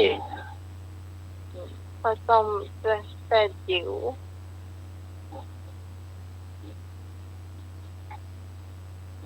จะได้อยู่อย่างหนึ่งจากกันเนาะทำบุญมีโอกาสก็หอมเจ้าเนาะมีโอกาสก็หอมอย่างหลานสาวนี่มือตัวล้างดับกันได้ตาโลกไปผมยังมีอยู่หอมนักกว่าอย่างกะบุญมันอาหารแต่มันมีนิสัยแม่นใจดีใจชื่นใจบานถึงได้น่ะก็เรื่องไหวมากก็หัวก็ยินดีวัตันนะต้องถ้าก็มาที่มาให้หน่อยเนาะยังไหวเข้าบ้านรูปอ่ะยินดีวัตันนะน่าก็มองไว้หน้าบ้านน่าก็มองไว้หน้าบ้านปักต่อโบกเล่นอ่ะเจ้ายิ่งทำลงทานเนาะครับทำลงทานดีกว่าไม้ดีไม่มีดอกฟ้าเลยครับถ้าเขาได้แจกก็เปิดนะเขาก็ม่วนนะครับแต่ว่าคราวนี้จะเหมือนว่าเด็กตีนเนอะถ้าเขายิบเองนะตาย2 นาทีหมดนี่นะอันนี้เขาจะเรียงคิวมาครับเอาเนาะมันกลับหนึ่งมัน50 บาทก็ไม่ได้ถูกนะบางคนเอา2 กลับเนี่ย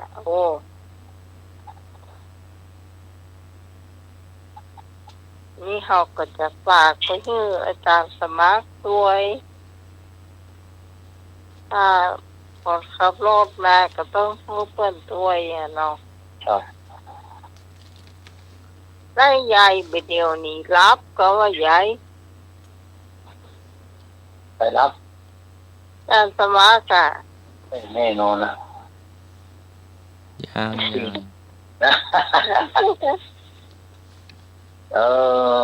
นั่นจะยืนกลางโคลิสานบ่ได้ง่ายนะบ่มีดอกไม่มีดอกแต่เรารับไปเนาะแว่ไปอันละแว่ไปอันล่ะเพราะว่าถูกให้ลูกเราไปนอนสักกรรมผมไม่ยอมแล้ว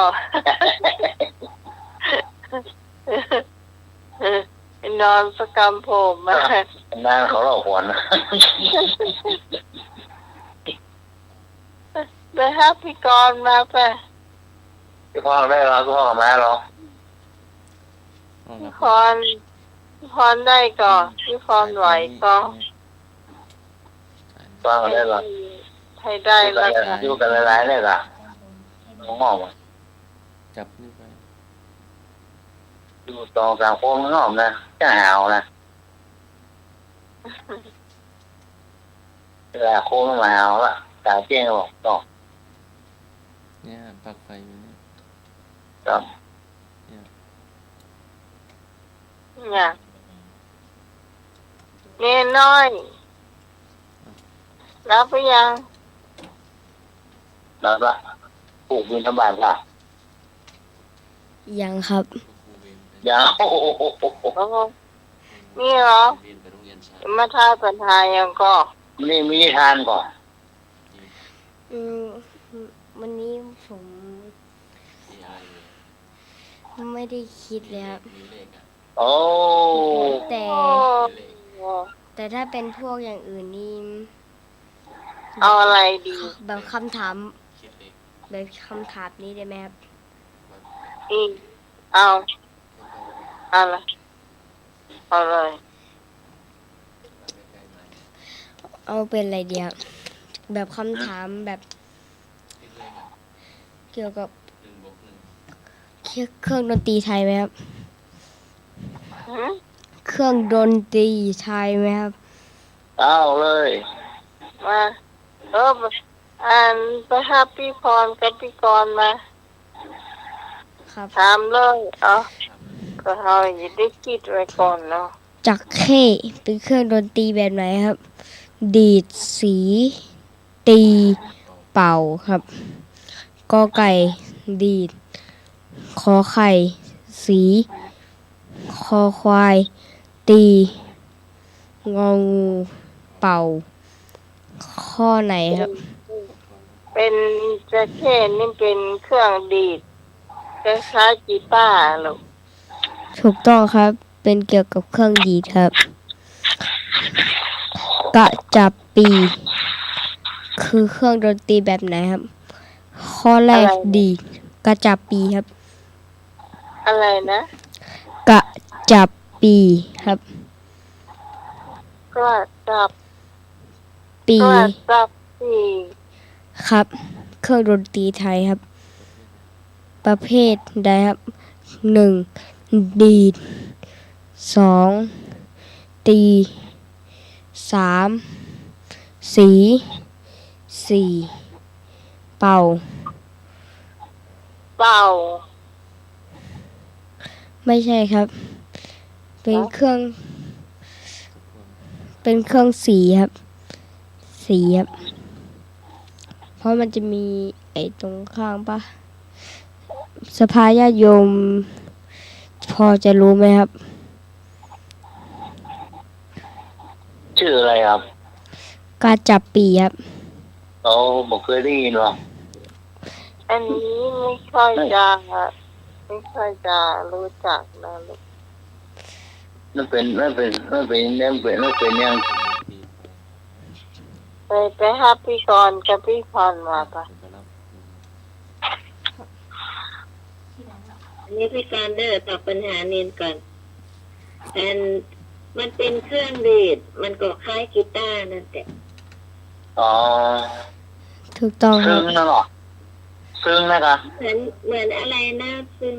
อะไรนั่นน้อยๆอ่ะอันหนึ่งเหมือนกีตาร์น้อยๆอ่ะ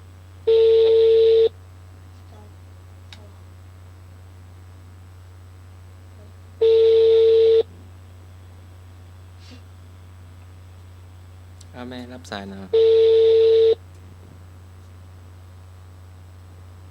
แม่ก่อนรับสายหน่อย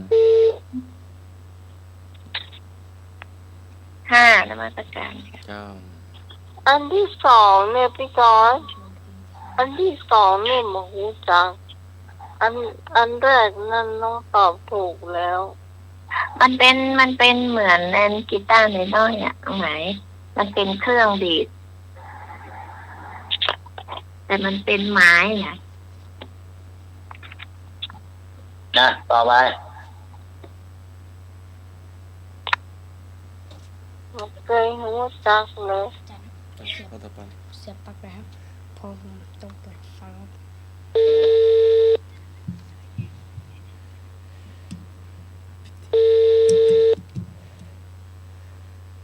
เอาค เจ้า รับ กระภาษาเจ้า มาแล้วพี่พร เดี๋ยวพรทักทายเดี๋ยวลบ เกี่ยวกับเครื่องดนตรีไทยครับ ถามต่อเลย มี 4 ประเภทครับ มีอะไร ไม่ถนัด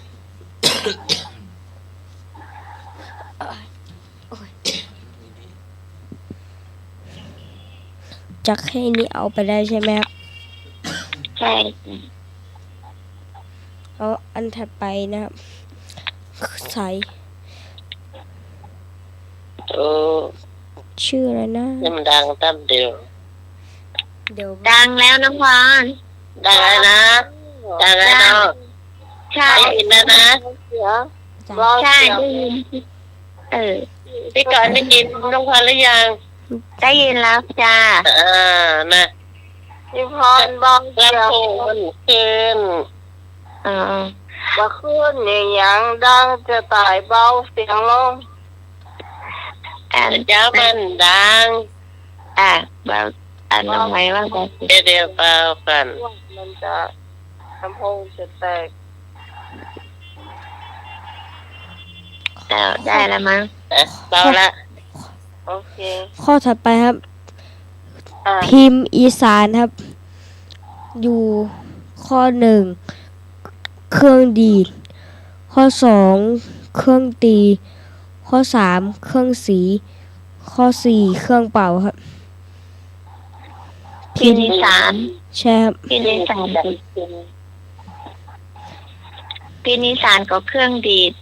ถูกต้องครับ เครื่องดีดครับ ใช่ดีด ข้อถัดไปนะครับ ครับ ไม้ก็สูงเกินเครื่องอันนี้กระจับปีนี่มีคนรู้จักไหมครับ กระจับปีครับ อันแรกครับ เครื่องดีด อันต่อไปครับ เครื่องตี อันต่อไปครับ เครื่องสี อันถัดไปครับ เครื่องเป่าครับ เครื่องดีดใช่กระจับปีเครื่อ ฟั ง งว่าเป็นเครื่องดีด ถูกต้องครับ ตอบเครื่องดีดครับ ข้อถัดไปเลยไหมครับ ถัดไปเลยยังครับ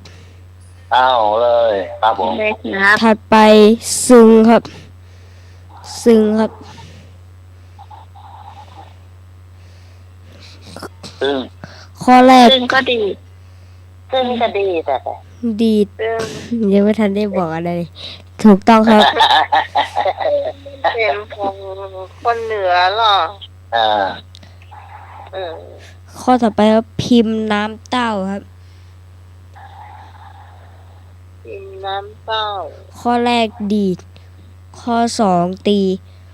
ข้อ 3 สี ข้อ 5 เป่าครับ สีจ้ะ ปี ดีดครับ ดีดเครื่องดีดครับ ซึ่งน้ำเต้าอ่ะ ดี ใช่ครับ เป็นน้ำเต้าอ่ะ พิมพ์น้ำเต้าครับ มันก็เหมือนในเนี้ยเหมือนกีตาร์นั่นแหละ ข้อถัด เว ไป ลา ครับ เพิ่น ข้อถัดไป ใช่ เลยค เขา รับ ทำแล้วก็สะพายเหมือนกีตาร์ กึ่งตัวไอ้เกิดมาเป็นคนซึ่งกึ่งเนาะ น้องตะลึงไปเห็นตัว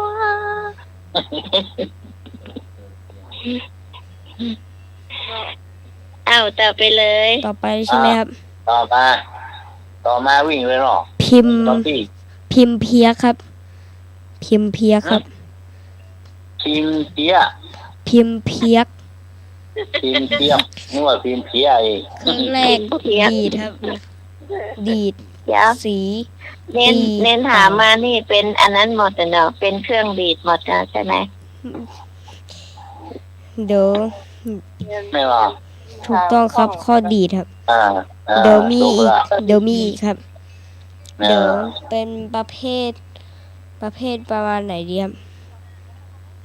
อันไหนก็ได้เน้นบอกมาก่อน เนี่ย ตอบผิดก็ถูกตอบไม่ถูกก็แล้วไป ข้อถัดไปครับ ซอด้วงครับ จอก็สี ถูกต้องครับ ซอด้วงสีครับ ข้อถัดไปนะครับ ครับ เดี๋ยวไม่ทันได้บอกอะไรตอบเสร็จแล้ว ไหว ได้ เครื่องดนตรีไทยด้วย อ่า ข้อถัดไปครับ ซออู้ครับ อยู่ในเครื่องดนตรีประเภทอะไรครับ ดีด สีเหมือนกัน สีถูกต้องครับ อะไร ครับ ข้อถัดไป เป็น ค เดี๋ รั ยว บ นี้ เครื่องประเภท ถัดไปครับชิงครับ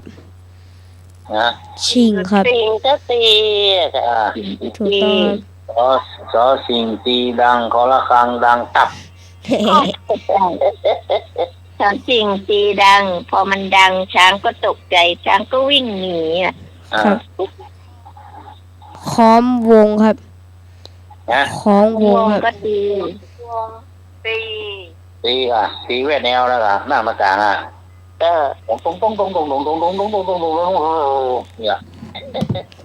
เราใช้อะไรตีเอาไอ้หนุ่ยของอ่ะ ไอ้นั่นแหละเหมือนผ้าเหมือนผ้าพันอ่ะเป็นโดนมุนๆน่ะค่ะ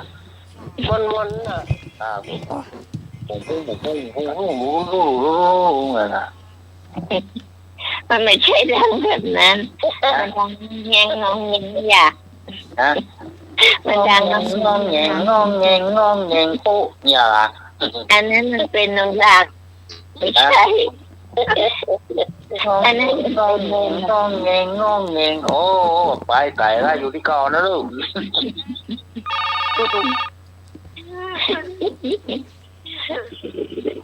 สมัสการ ไม่ประชาติ แมนพัน เพื่อนเอาเฮโซบอ่ะเนี่ยของลุงอ่ะเนี่ยก็ตีเฮโซบเลยอ่ะ โอ้มาค่ำเมื่อคืนตายละอยู่คนเดียวนี่เดี๋ยวรอละ เนี่ยก็เพื่อเฮโซบอ่ะโดยเฉพาะโซบตู้เจ้าเนี่ยเพื่อนเอาไปแห่โซบตู้เจ้าอ่ะ อ๋อ ให้หนูยิ่งกลัวผีแมวอยู่ ยอกมันมานะครับ มันนี่วะโยกเรื่องไหม ครับครับครับ เอาเลยไม่เป็นไรไม่เป็นไรครับ เอาแล้วอ่ะไปเลย ลูกหนุ่ยมันไม่กลัวอย่างสักอย่างอ่ะ โอ้ยสิ เอา ยา ถัดไปเลยนะครับ มันกลัวคนยืมเงินอย่างเดียว ข้อถัดไปครับ ฉาบครับ มมีดอก ข้อต่อไปครับฉาบครับดีดสีตีเป่าครับ ฉาบครับ อืม ดีดสีตีเป่า ตีเป่า คุณเลือกอะไรครับ ดีดสีตีเป่าครับ มันเป็นเครื่องดนตรีประเภทอะไรยังไม่ได้ฟัง มันชื่อ ฉาบครับ ฉาบก็ตีเนี่ย ถูกต้องค จา รับ กว่าสร้างสิ่งมันล่ะ ฉาบอันนี้ แบบยังไงนั่นล่ะ แล้วก็ต่อไปกองยาวครับ องค์ องค์ยาก็ตี องค์มงติ่งมงติ่งมงมาเหวยมาก็ไหว้ล่ะแต่มีข้าวสารแล้วมีข้าวเปลือกมาแลกข้าวกำเองเนี่ยล่ะ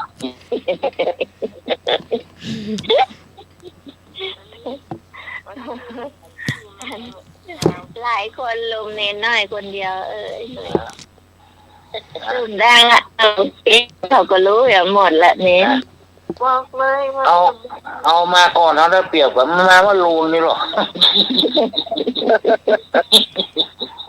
ข้อถัดไปครับ กองแขกครับ นะ กองแขกก็ตี ถูกต้องครับ ข้อตีครับข้อถัดไปครับ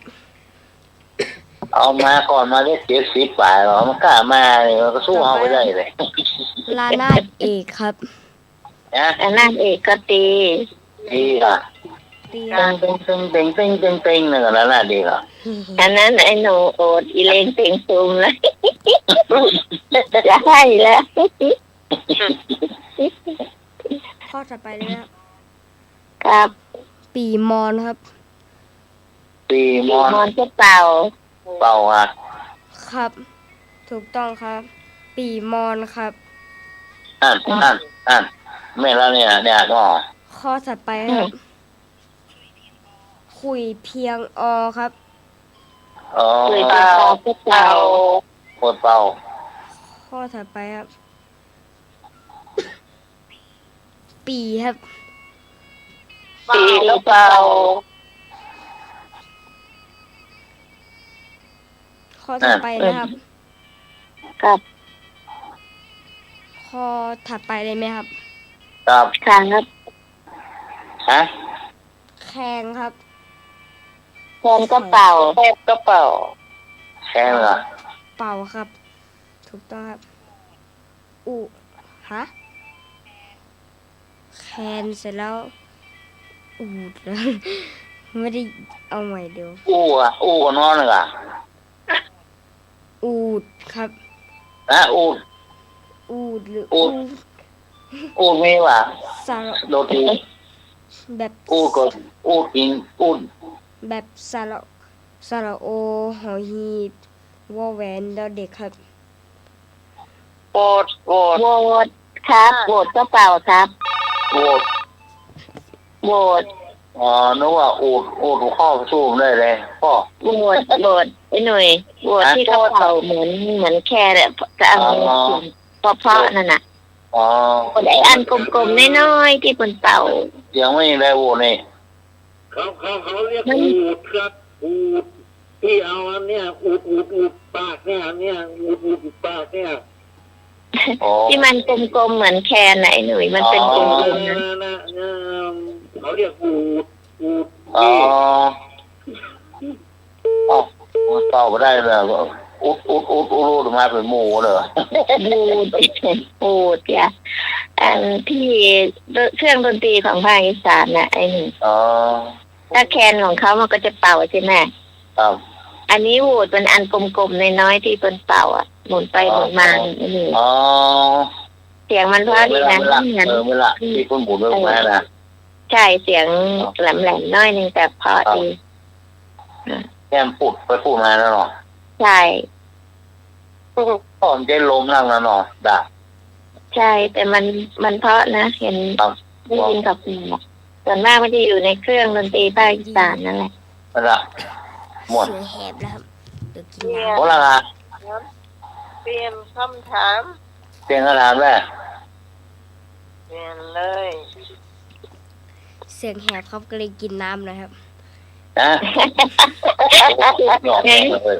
ถามอะไรก็ตอบได้หมดใช่ไหมพอละ ค่ะไม่เสร็จแล้ว เดี๋ยวมาสู้เลย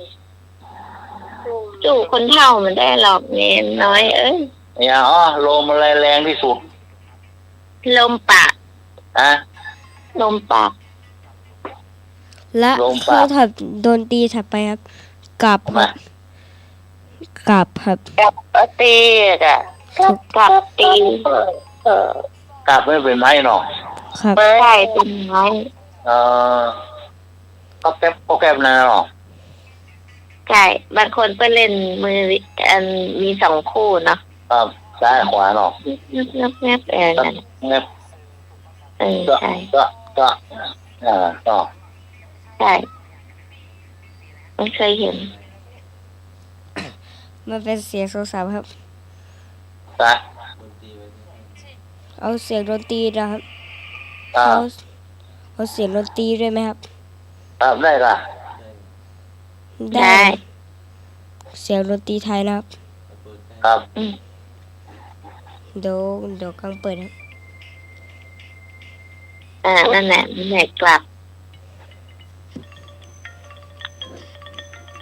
เครื่องดนตรีไทย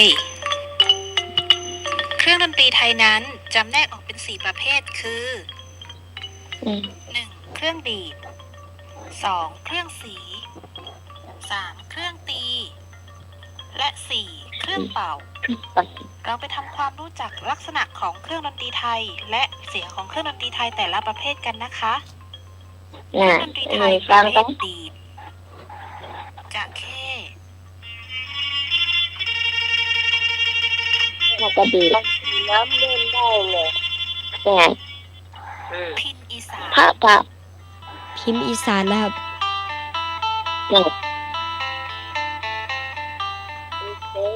เลยพิมพ์อีสานต่อไปกระจับปีครับเนี่ยกระจับเนี่ยมันเหมือนกีตาร์น้อยน่ะไอ้หนุ่ยแต่เป็นไม้ทำเอาซึ่งครับพินพินน้ำเต้านี่พินน้ำเต้า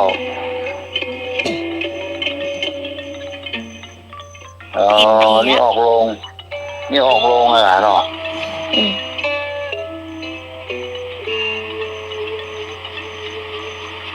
นี่เดิน วันนี้เด็กมาม้อยน้ำน้อยไปกลางเสียงคืนเสียงจัง ประเภทสีกันนะคะซอด้วง ตาสีเอาน่ะ อ๋อเนี่ยเหรอ ใช่ ที่หมุนน่ะเหรอ อันกลมๆมนๆไหนหน่อย ครับ ที่เป็นตั้งไว้บนหัวเข่าน่ะ ซอสามสาย อ๋อ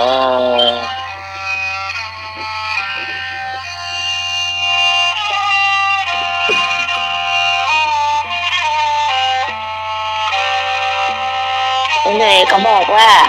ดึกแล้วคุณขาถึงเวลาจะได้หลับ สล้ ว่า อ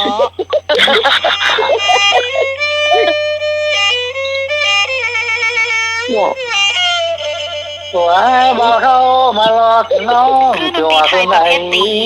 เครื่องดนตรีไทยประเภทตีนั้นมีหลากหลายชนิด คุณครูจะยกตัวอย่างพอสังเกตดังนี้ ชิง เสียง มา แข็ง เมื่อเจ้าหน้าเงาโคกมุก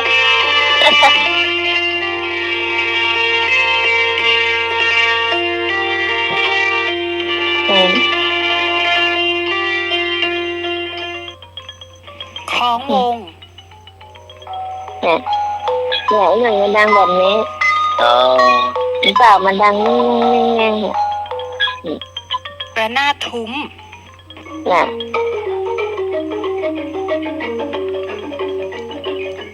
เนี่ยเปิดมันโหมลงอ่ะ อ๋อ กลอง ฉากมันจะอันใหญ่กว่าชิง อ๋อ น่ะซองยาวไว้หน่อย ครับ หมู่ นี่ละนาดกอง กลองแขก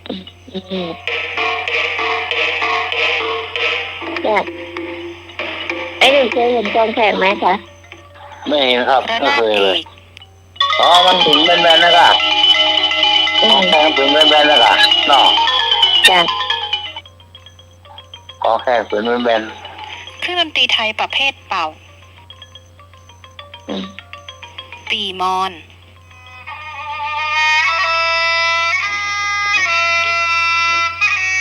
โอ้เรียนเกินไอ้หนูว่าไอ้นี่ ขลุ่ยเพียงอ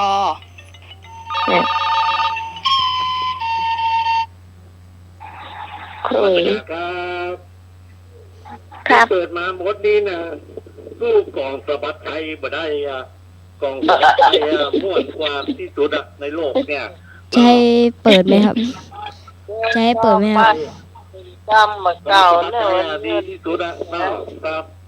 ม่วนขนาดเลย ค อะ รับขอบคุณครับ นิ้วที่เป็นจำมา เอาไอ้ยังว่าอันไม่หมายบอก นิ้วจำมาเก่าก่อนค่ะ เอาคำประกอบ กองสะบัดใจ เอา ยังไม่ต้องเปิดแล้วพอละ ใช่ ๆพอละ เย็นละ เดี๋ยวเขาจะขึ้น เดี๋ยวเขาจะฟ้อนละเอาความประเกาว่ามา สะบัดใจ ความประเกา จำมาเก่าปิ๊กลึกล็อกล็อก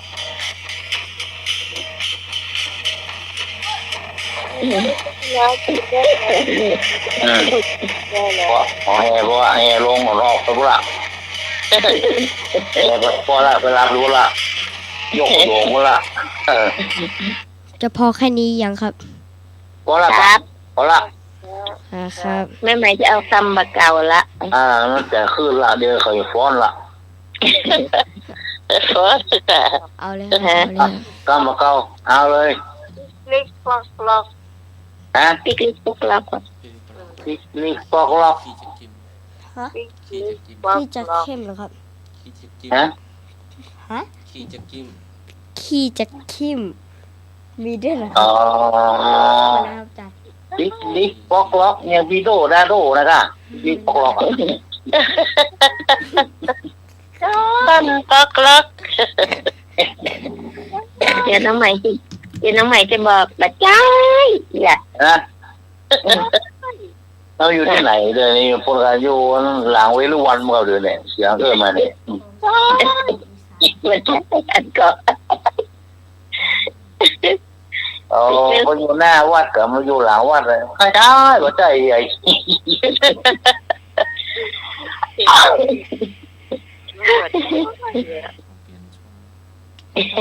บอกล็อก ปิกลิกบอกผมเพิ่นน่ะ อ๋อ ครัวกับ บอกล็อกอย่างขนมอ่ะ ห้องครัวกับเพิ่นน่ะอย่าง ขนมอ่ะเนาะ ปิลิกปลอกคือเนนน้อยอาจารย์สมัครบอกครับปลิกป ไม่ ล ละ อก แน่นอน ปิกบอกล็อกก็คือหัวหอมกัน ฮะ หัวหอมหัวหอมอ๋อ หอมอ๋อ หัวหอมแดงหอมขาวอ่ะปิก ไม่มันสั้นปักละเกียกะหัว เดี๋ยวดำหัวขาวเนาะเดี๋ยวร้อนเนาะ หอมกำลังถูกเนี่ยฮะโอ้หัวปิกลิกบอกล็อกมีรถ มาสอซื้อฮะหอมกะปิหอมมีก็เจ้าเนาะก็นี่ใหญ่ มันมาขายหอมอันขายรถเนาะ3 กิโล100ไปแวะถามเพื่อนว่าเอาหามาตัวก่อน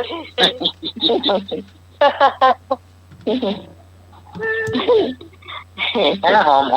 มีร่อยหรอ จะบอก แต่ว่าโอเคโลกกับซีฟกันบุคคลอ่านสักคำเดียว หอมขาวหอมแดง3 โล 100ครับ3 โล 100ครับยังไม่น่ามาถามเอาหามาตัวก่อนเนี่ย เดี๋ยวจะบอกอยู่ตามกาดเนาะมันว่าหาหอมกระใจซื้อกันเนี้ยว่ะเดี๋ยวอันตักแล้วอันมันติดมือแล้วมันจะเหม็นว่ะ ผู้ขายหัวมา10 ปี20 ปีบุคคลได้ยิน หอมหอมเลยเนี่ยเพื่อนตักใส่ถุงใส่ถุงว่ะ เปิดร้านใหม่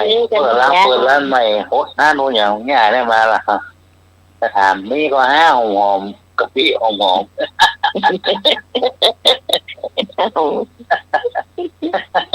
เนี่ย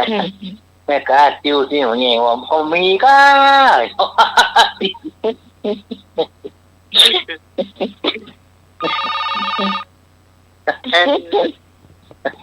นี่กะปิเขากินก็เป็นมะพร้าวอะตาใบ ครับผม หอมมีก้าเพื่อใส่น้ำหอมด้วยหรอ ฮะโอ้มาเนี่ยแล้ว หอมดองนี่จ้ะเลยหอมดอง มาลายนี่ละแซวน้ำหอมละ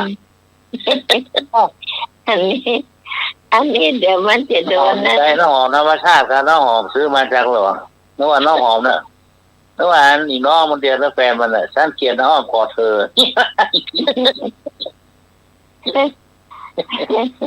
อ้อมกอด ฮะ อะไรอย่าง ฮะ มันไม่ได้ว่าอย่างนั้นหรอไอ้หนุ่ย ว่าอะไรอ่ะ มันบอกนี้มันว่าเพลงหมิ่นที่แท้อย่าเพลงอะไรอย่างนะเหม็นที่แท้ก็อ้อมกอดที่เธอเกลียดนี่ล่ะอยู่ล่ะขอเพลงเหม็นที่แท้ ดีเจสะดุ้งเลยว่าเนาะ ไ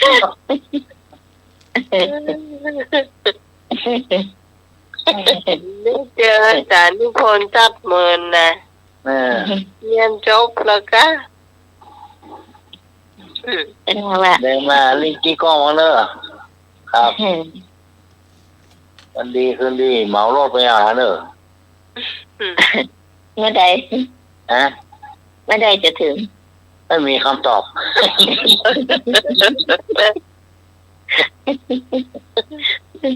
เ อันนั้นมาดอนตันยังหลงไปดอนว่า มันหลง โรดสีโรดแดงมาอย่างโรดไม่โรดมาได้หรือเจ้า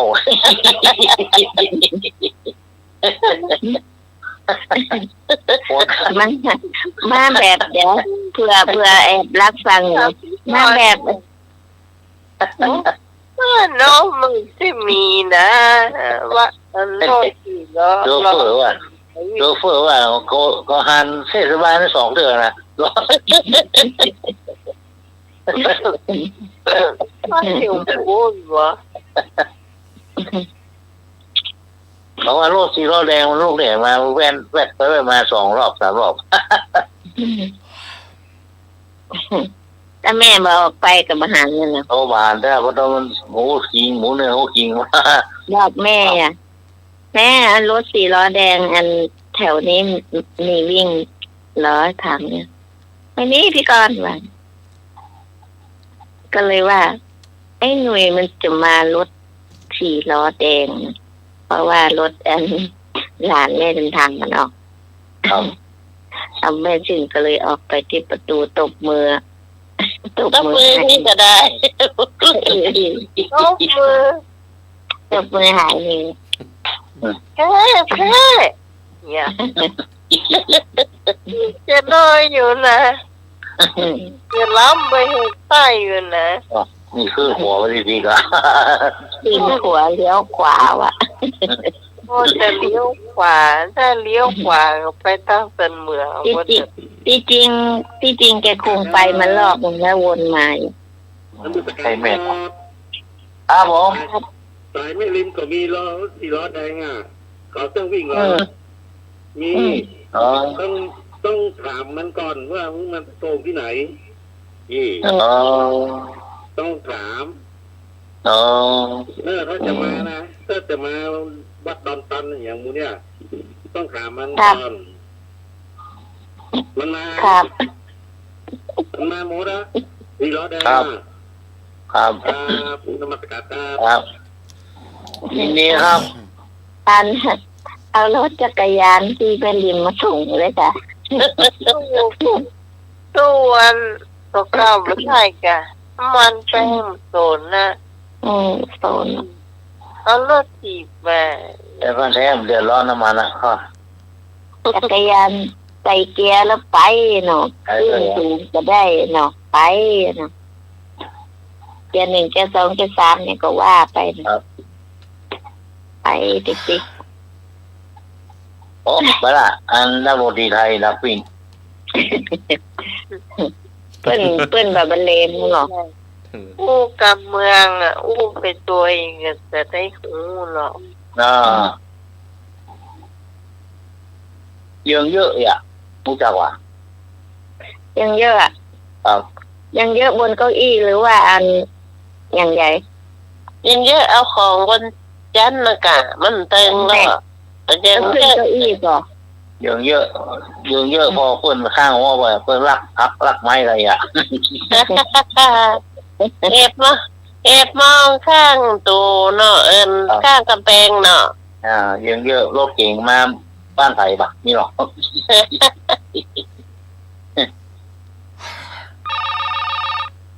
นั่นละดาวเที่ยงคืน นมัสการเดี๋ยวเวลาเล่นไพ่ต้องเยอะๆอ่ะดูตำรวจตัวมันก็เรียกตำรวจเยอะ ทำไมอันนี้เหรอไอ้หน่วยอันเป็นอยู่ตังในกันเนาะอันนี้เขานั่งเล่นไพ่กันก้าแล้วเสร็จแล้วอันเขาเห็นในชลบแต่งตัวมาบัตันได้พอทีมันก็เป็นตำรวจมันคือคนดูต้นทางก็ว่ามึงน่าจะพอมึงนะ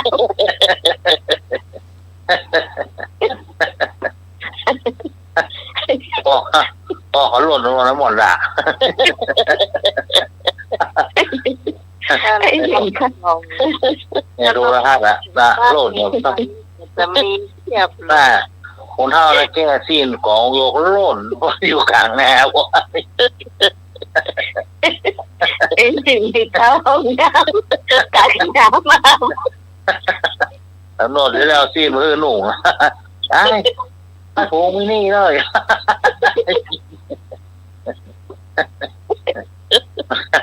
มันโล่นก่อนเปิดนะซีนมาไปดูกลางกองงอกนะ ตลกเลย โล่นไปหมดโอ้ไปหมดเลยถ้าพ่ออยู่ในมันห้องน้ำหมด2-3 คน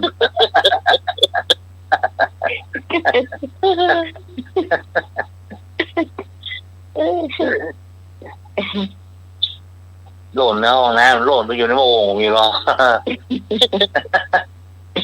อยู่ในโอ่งบอกคนแก่ละ เอาเสร็จแล้วตำรวจตัวจริงมันมาเนาะ เอา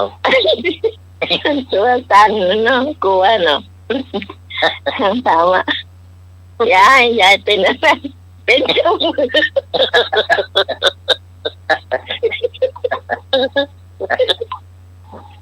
สภาพเรียบร้อยเนาะ จะลูก โล่นจังหวะขอโล่นนะโล่นด้วยกำไพ่ไปตัวไม่บอกว่ากำกว้างครับเพราะจะได้มา2 ตัววะ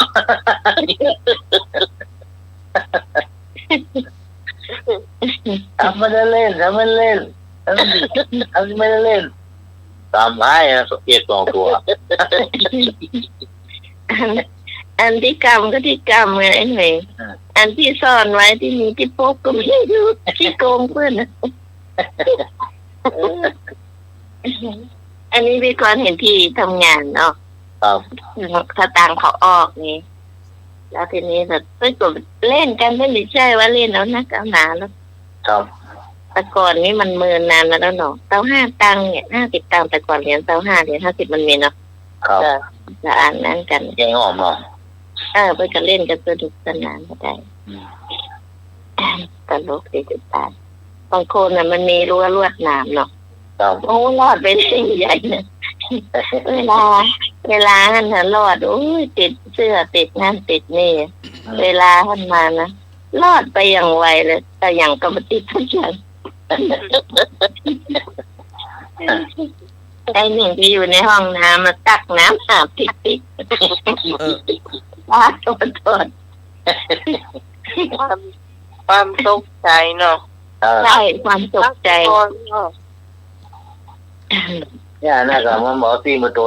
ของโยกโล่นสปีดไม่ได้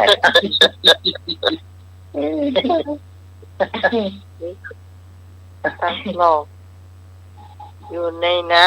ำอยู่ในห้องน้ำตักน้ำหลอกตักน้ำหลอก กำโล่นไปตัวนี้เรากว้างเขาจะรอดเวลานี้กำนั่นน่ะ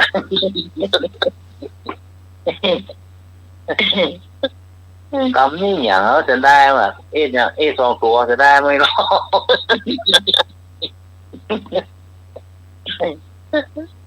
ไอ้หนุ่ยเยาว่าหูเป็น2 ตัวคืออย่างมันหมายความว่าอย่างไรอ่ะ โอ้ยบ่เล่นสักเทื่อนะ มันเล่นเสื้อเยาว่าหูว่าตัวอย่างไอ้นี่เคยเล่นเสื้ออันไหนใหญ่เหลือไผ่อ่ะ จะเปโต มันแบบกว้างคำไป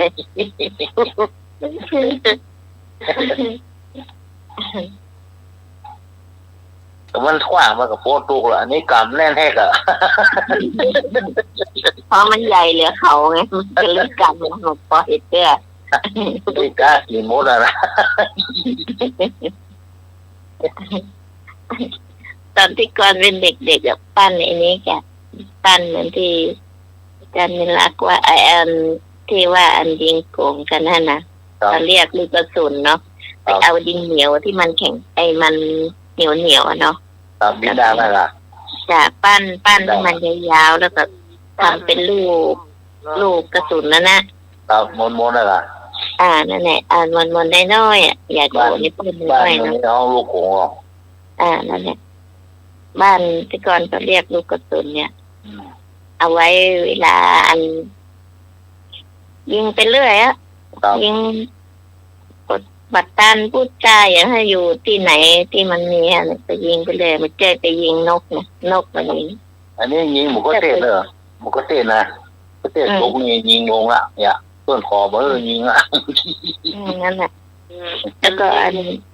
อันนี้มันเข้าขั้นแกล้งเปิดลูกแม่นว่ะ กระเทศก่อนมันเป็นกระเทศเมืองอ่ะเนาะกระเทศเมืองมันโดยมันมางานนะเก็บบุรุษปูปัก นมัสการครับ ครับผม ถ้าใจฮือดีนะเอาลูกแก้วเนี่ยใส่ในกรงนะยิงเข้าไปเถอะเพราะเดียวมันเป็นดินพับคาบหมดนะตาย โอ้ เลยอะ โอ้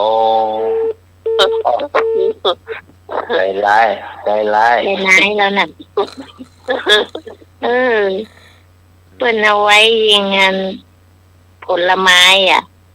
ยิงหมู คุณได้ยิงนกเหรอก ายิงมะม่วงกาเนี่ยม่วงสุกเนี่ยครับตายแล้วพับลงมาแล้วหรอ2แกนแล้วแกนว่า แสดงแม่นนะมือแม่นเนาะลง2-3แกนเนี่ย ครับ คราวนี้เอากระป๋องเนี่ยกระป๋องไอ้น้อยๆอ่ะวางไว้หรอกยิงกันเนี่ย แม่น อย่างมีมะม่วงเนาะลูกไหนเนี่ยที่ก้นมันเหลืองๆมันก็ โกงเลยล่ะเนาะ บ้านพี่กรเขาเรียกหนังสติ๊กเนี่ย ดังสติ๊กเนาะ หนังสติ๊กเนี่ย บ้านเราโกง จ้า ต้นมางานมีเดียวนะมันม่วน ชื่อบางงามอ่ะเนาะ ครับที่ยองลูกโกงแล้วมันมางานเอามาห้อง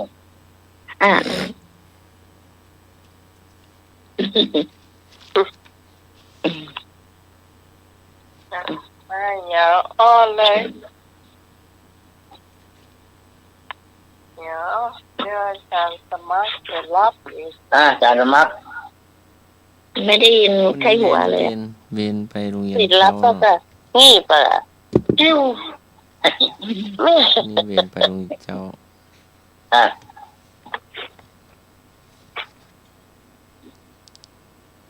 คนใกล้ตกเลยเดี๋ยวจะร้องออกแอบแล้ว สุข3ประการ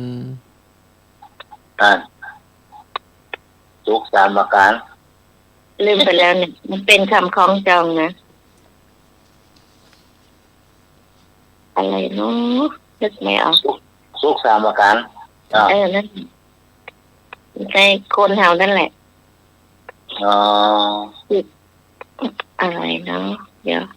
อันนี้อยู่ที่ริมปากเนี่ยมาออกไปปลูกพี่นาน70กำลังถอบมาได้ สุข3ประการ ใช่สุกไม่ได้ไอ้ยังก็เดี๋ยว สุขสมบัติอะสุขมีสมบัติอะ ยังเป็น คล้าย เป็น ทุก3ประการน่ะ เป็น ๆ พืช แล้วเนี่ยนึก ในเมืองมนุษย์สุขในเมืองผู้บนสุขในเมืองพุ่นน่ะกะเนรปาน่ะนิปปานังปรมังสุขังอ่ะกะสุขแท้ใช่ไหมคะไม่ใช่ สมใจ แต่หม้อสุข3ประการ ถ้าได้ดูนี่ตานี่จะแดงอ่ะ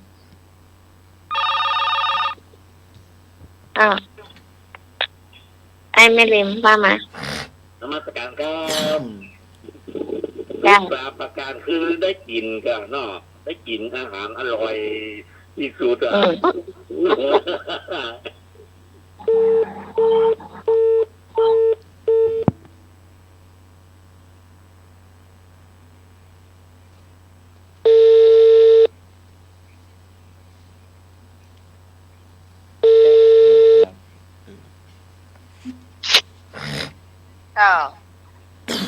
สุขภาพแข็งแรง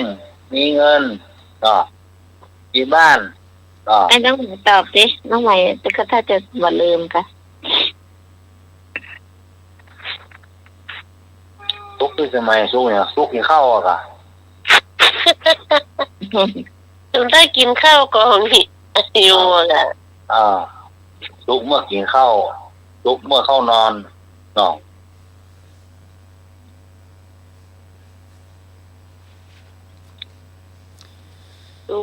พริกขี้หนู สุกจากต้นผูกสุกจากเผาสุกจากตอนตำกิน ซุกอย่างนี้ล่ะซุกพริกขี้หนูอ่ะ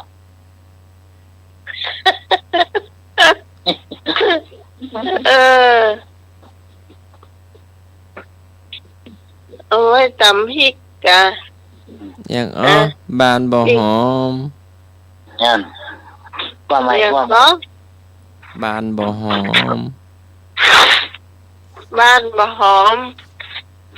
ดอกบานไม่รู้รวย ดอกฝ้าย ดอกไฟบานไม่หอม อะอย่างสุกบ่หอมสุกบ่หวาน ซุกหวาน ว้าย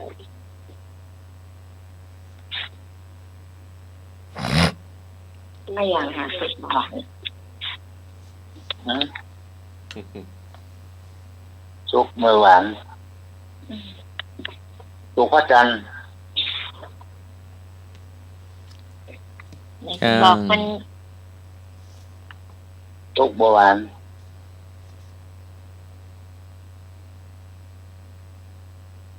ทุกบอกหวานทุกอย่างเงี้ยทุกพระอาทิตย์ อย่าง ซุกข้าว อย่าง ถ้าได้กินรสอันตาแดงเนี่ยตาแดงหูแดง เมื่อเด็ก ซุกพริกอ่ะ พี่จุกกะพี่กับเพชรเลยไม่หวานเหรอ โอ้ซุกเมื่อวานนะซุกแนวหวานบอก พี่เพชร ซุกตาแดง ยังแฮม เขาไม้ลูกเขียด ฮะ เขาไม้ลูกเขียด ก็ไม้ลูกเกียด เจ้า ก็ไม้ลูกเกียดจำ อย่างจ ยอ ำอย่าง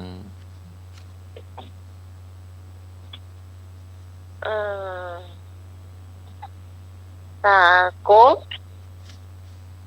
อย่าง ต้นตากบ อย่าง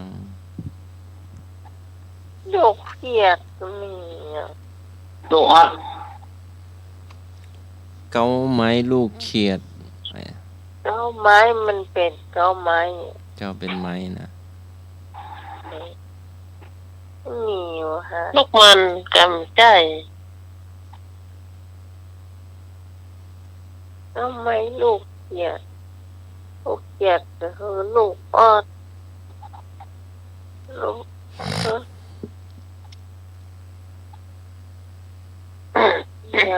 ยอมละ ไม้อีหว เน่าก ไม้อีหวก ไม้ลวก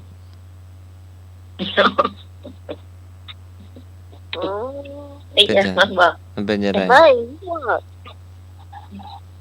ไม่ลวก วงเล็บไม้ลวก ไม่ลวกอ่ะ เป็นยังไงไม้ลวก ไม่หัวเกิดนะ แล้วมันมาเกี่ยวกับไม้อีเขียดจะไหน มันเป็นไม้ที่เพิ่นเอาดองก็ได้เอามาแกงดิบก็ได้ นมัสการครับมันเป็นไม้ไผ่เนี่ยค่ะเนาะไม้ไผ่ไม้หวกเนี่ยค่ะเนี่ยไม้ไอ้เตี้ยหอใบไม้มันหล่นเนี่ยมันเต็มเนี่ยใบไผ่ใบอย่างเนี้ยนอมันเอามากินเป็นลำเรา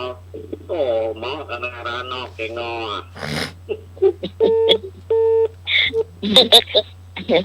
มาหมดทุกอย่างเลยเนาะ ผมมันยังติดชายแดนผมยัง พรมอันหยังติดชายแดน อะไร คมไหมว่าคม พรม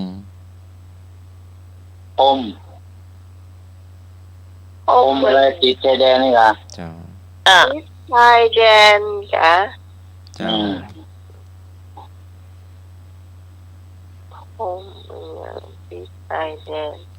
ผมวิหาร ย่าง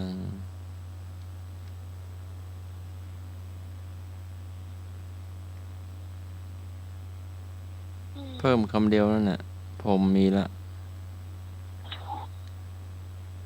เนี่ยติด อยู่ภาคไหน ฮะ อยู่ภาคไหน ก็ประเทศไทยเนี่ย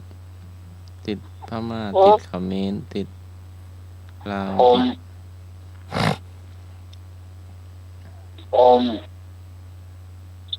ผมตาควาย ใกล้ๆแล้ว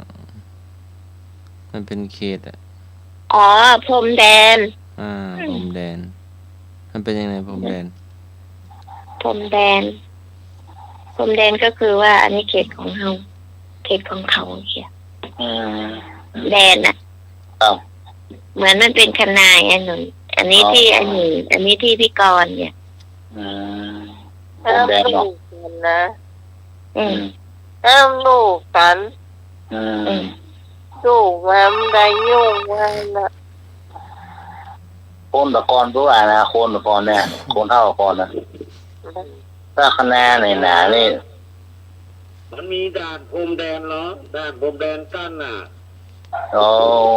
ด่านพรมแดนกั้นน่ะที่อันเขาสู้รบกันเนี่ยเขมรกับไทยเนี่ย ที่มันสู้รบกันเนี่ย มันมีด่านหรือ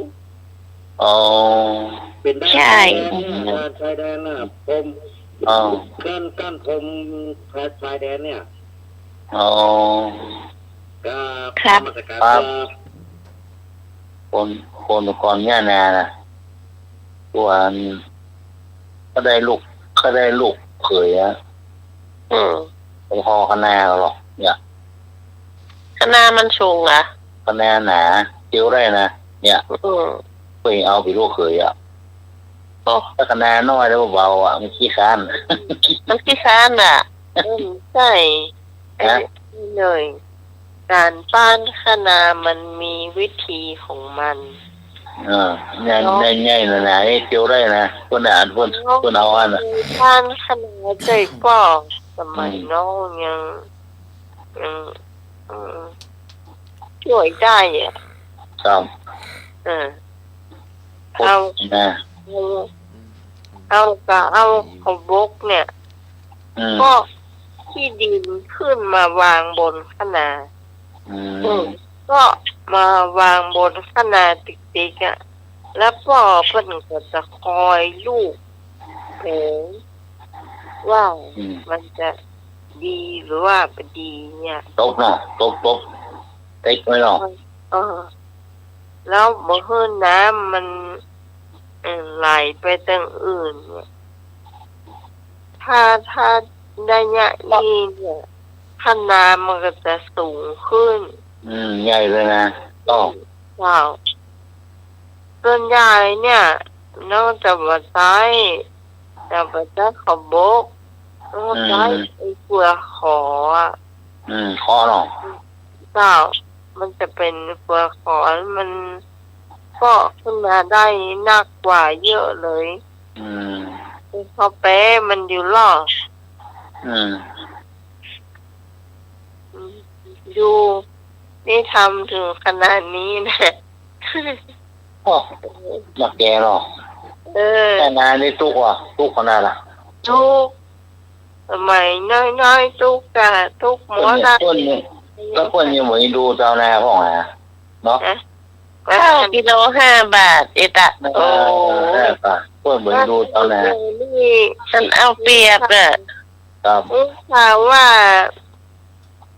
เดี๋ยวนี้กระทรวงเกษตรเนี่ยเพื่อไทยจะได้ดูแลนะถ้าดีกะเจ้าหน้าได้นักป้องเนาะถ้าเป็นเจ้านาแต่นี่ก็คงจะดีเนาะ ถ้าเพิ่นช่วยแต่ตัก นมั มา สการ เข้า ครับผม ไปยากอย่างนั้นนะเอาดินมาก็ถมเมืองกำนานะกะมันสูงขึ้นน่ะกำนาถมเข้าไปเลยอ่ะเอาดินอ่ะใส่ลำรถรถดำเนี่ยรถดำเนี่ยมาใส่คณะน่ะยากอย่างกระเดียกระเต๊ะนะ โอ้แปลงตู้มาไงละกันน่ะ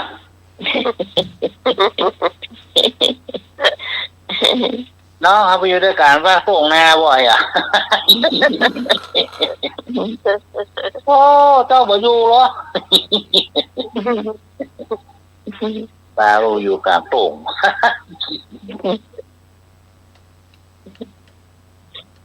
ตอนที่มีหล่อรถ เจ้าตะกอนนี่มีแต่เนาะป้าไปอยู่กลางโป่งเรื่องแปลงตู้อยู่กลางเนาะตาเนาะก้อนไม่มีแต่เนาะ ไปมองห้างนามากินข้าวเมื่อตอนเนี่ยกายหน่อย เนาะ ร้านเตียวปีกเนี่ยร้อน แปลงตู้ห้างบ่เนาะตา แกงตุ้งนี่กา กินข้าวตอนกินข้าวบ่เนาะเนาะ ข้าวตอนก็กินต้นน่ะค่ะ เข้าไปไห้เนาะเข้าเตะไข่ไว้นะก้อนนู้นมีกองข้าวหรอก มี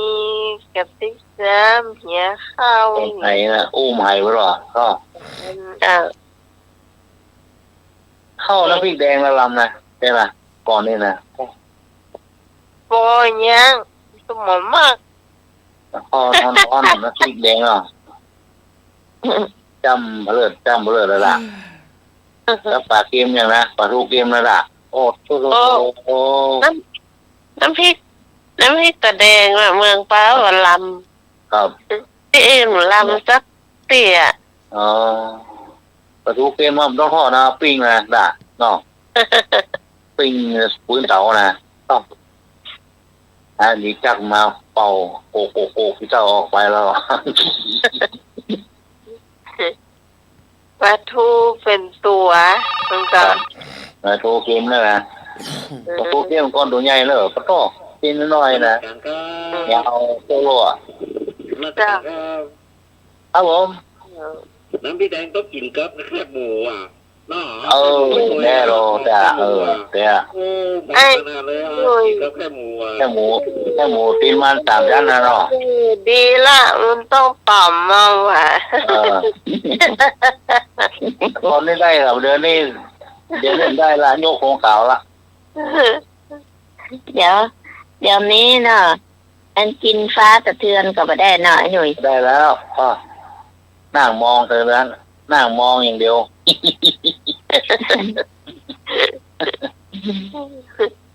จะเอาไปแช่น้ำให้มันนุ่มมันกับลำไม่เลย ลำละมันเปื่อยเลย เดี๋ยวอย่างนั้น เอาส่วนโคข้าวมันนี่อ่ะก็ท่อก่อนเนี่ยงานป่วยหลวงไอ้ข้า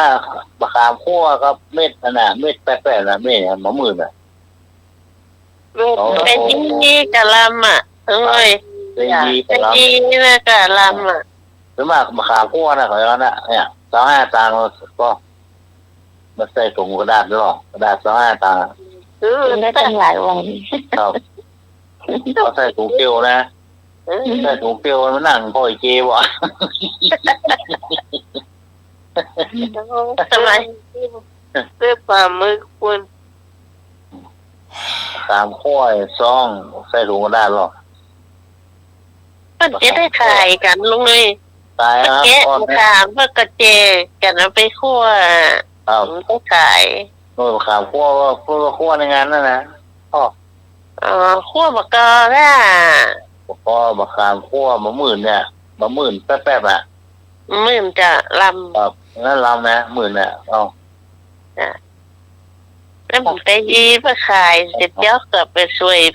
อ่ะ ครับ ป้า สมมุติร้อนะกะสมมุติ ทำ ปัน ตาม ก็นะเนาะ มันจะรับมากันไป ฮะ ถามต่อไป ครับเดินนะครับ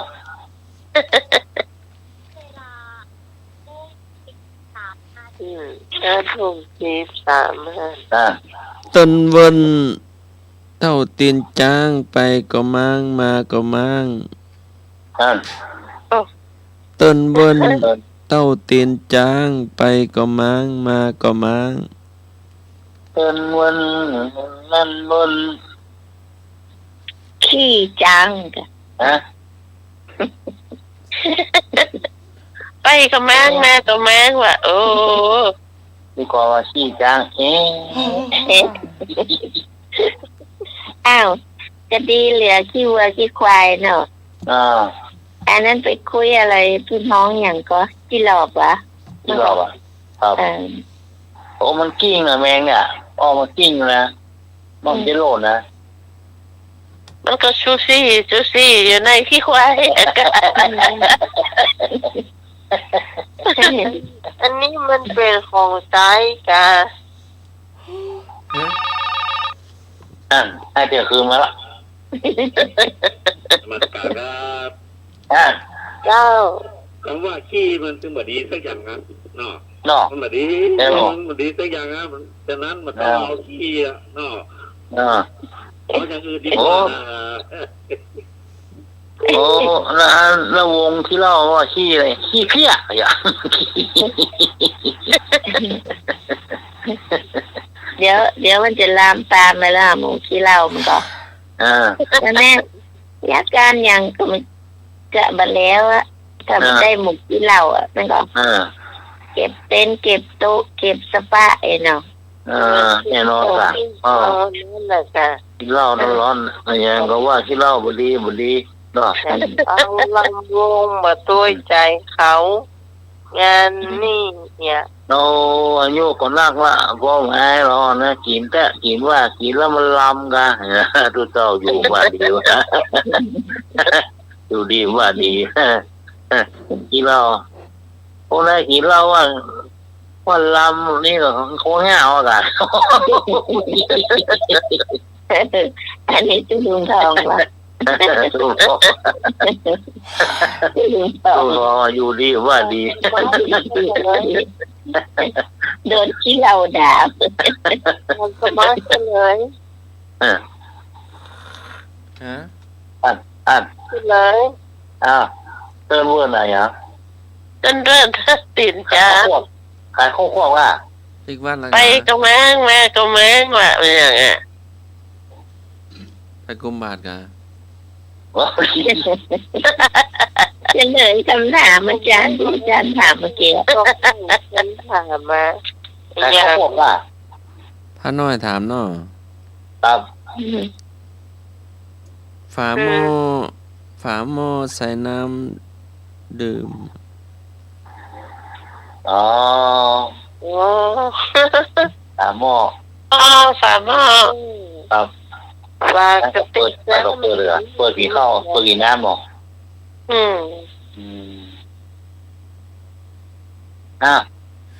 ไปกุมารไม่เอาเสียงหมดไม่มีนะเติมมาเลยลายต้องแล้วเลยลายต้องอ่ะเป็น40 ปลายแล้วยังใครโอ้มาโตแล้วก็ไอ้น้องก็โตแล้วก็ผมพระตัวไปเหลือว่ะวันนี้มีหลายคนว่ะเหมือนแต่คืนเนี่ยหนุ่ยครับวันนี้มีหลายคนละแต่คืนนี่เขาแต่น่ะครับสมัสการครับครับผมถ้าเที่ยงคืนน่ะ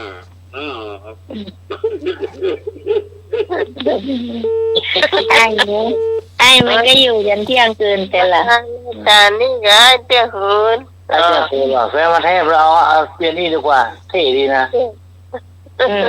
เท่ดีเนาะเอาแฟนพันธุ์แท้ไว้โทรไปที่อื่นก็แล้วกันวันนี้อันนี้เขาอยู่เที่ยงคืนเลยไอ้เที่ยงคืนกันนี่ไอ้เที่ยงคืนเที่ยงคืน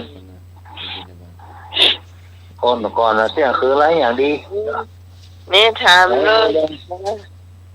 ตาถามเลยมาหลับไปแล้วจ้ะนี่ละหลับแล้วรอสอซึงให้เอาปรับลงมันห้องส่งว่าเราจะนี่อย่าง ตีกลองสะบัดใจส่งไปแล้ววะ ไปแล้วเวทสันดรเข้าบ้านเขาหมดละ เดี๋ยวโกก็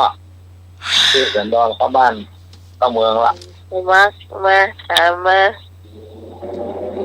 คำถามไอ้หนุ่ยมีเลย ด้านสมัครอ่ะ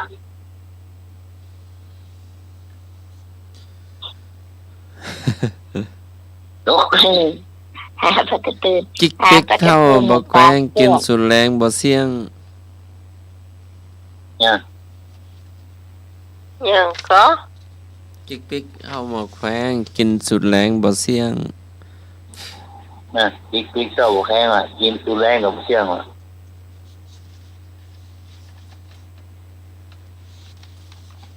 โอ้ยจี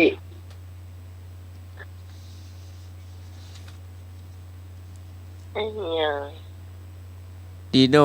กินนมแม่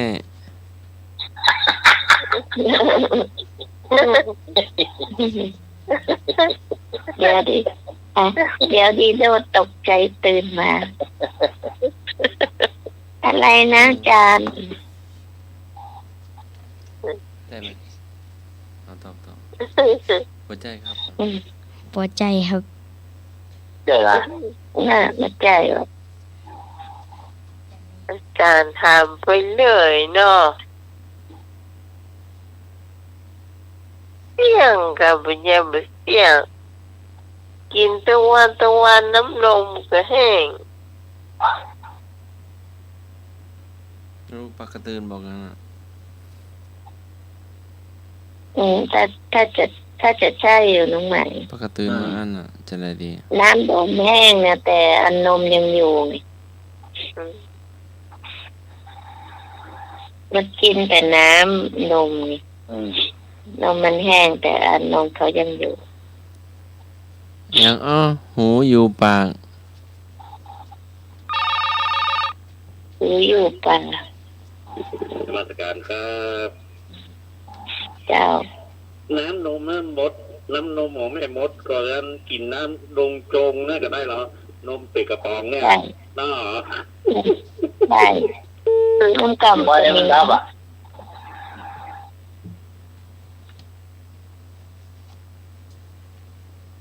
ยังก็ แล้วว่าไงวะ คำถามมาเดียวเนี่ยยังก็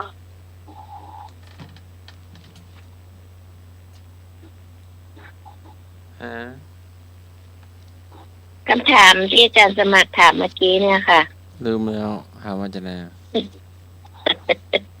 หมออูอันเที่ยงคืน หูอยู่ปาก อ๋อหูอยู่ปาก เน้นน้อยดีโดปีโป้เอาไปโรงเรียนตัวเนี่ยบิน5 บาทก็เอาไปตัวไปโรงเรียนก็เอาไปตัว โทร นะ ศัพท์ ผิดหุงย่าม ตุงย่ามหูอยู่ป่าเนี่ยเอา สูง ฟัง อยู่บ้า อยู่ป่า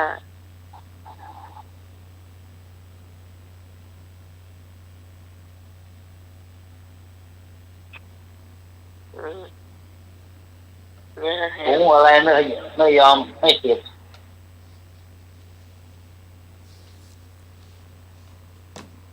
ถามใหม่เจ๊หน่อย สูงอะไรไม่ยอมเก็บ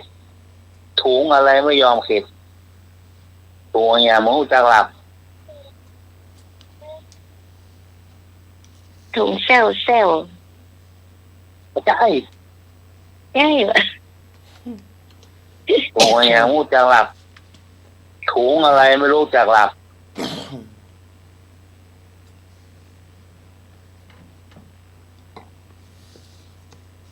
ติ๊กตอกนึกไม่ออก ที่บอกว่าถูก เฉลยดีๆนะถุงอะไรเฉลย เฉลยเลย เลยเนาะ จ้า ตัวอย่างมูจักหลับเลยถุงย่าม อ๋อเอาของที่สมัครก็ทำก็กินใช่ไหมฮะกะถุงย่ามย่ามได้กินหรอ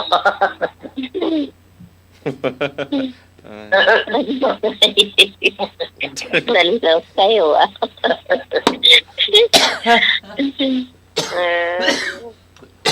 โยบางทีก็คือเขาด่าว่าทงไม่รู้จักเขตจักหลับเนี่ยโอ้ยใส่สตางค์กันเนาะใส่เข้าใส่หน้าหลอกมันย่ามเนี่ยเอาปลาถุงย่ามเวลาไปไหนเอาพกไปตัวเนาะยากอ่ะเอาตังค์ก็ใส่เลยวันนี้ไปไหนไปบ้านโจ๊กหร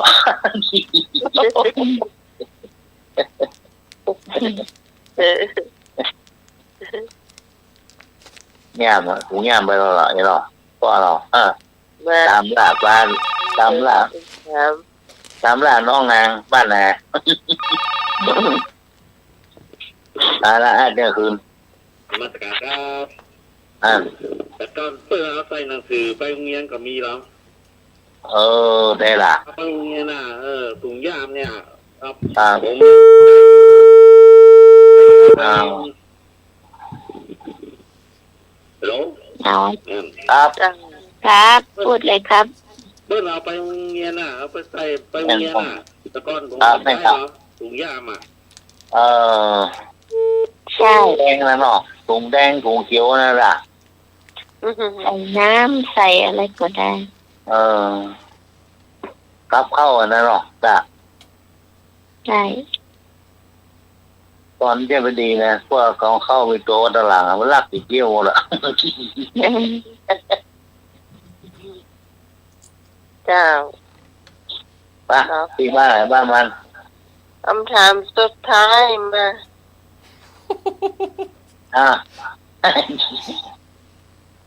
สุดท้ายไอ้เนี่ยพอคนถามสุดท้าย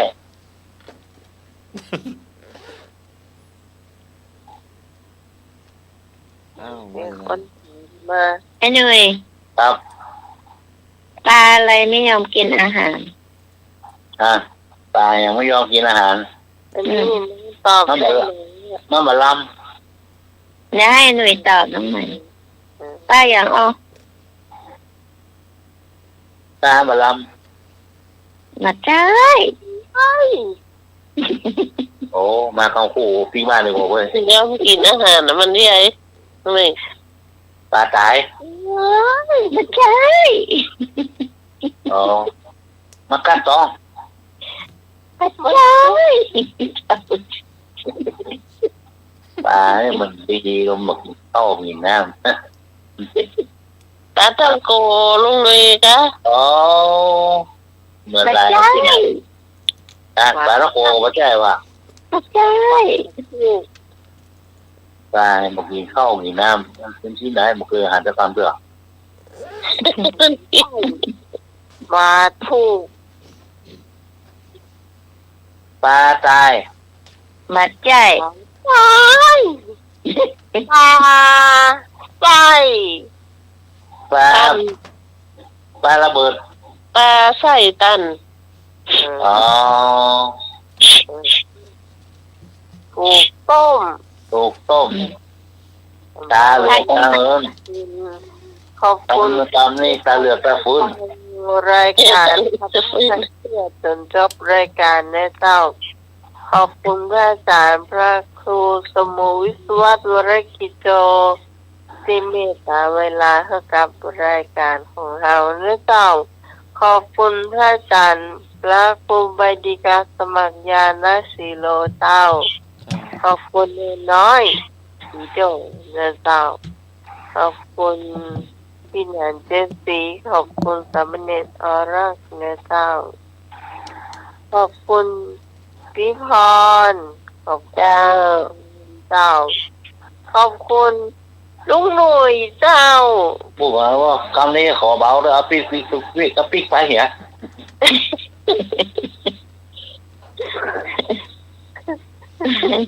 แล้วเรารายการห้องพี่หนุ่ยก็ดึกๆมาห้องลุงหนุ่ยเอาพริกไปอย่างนึก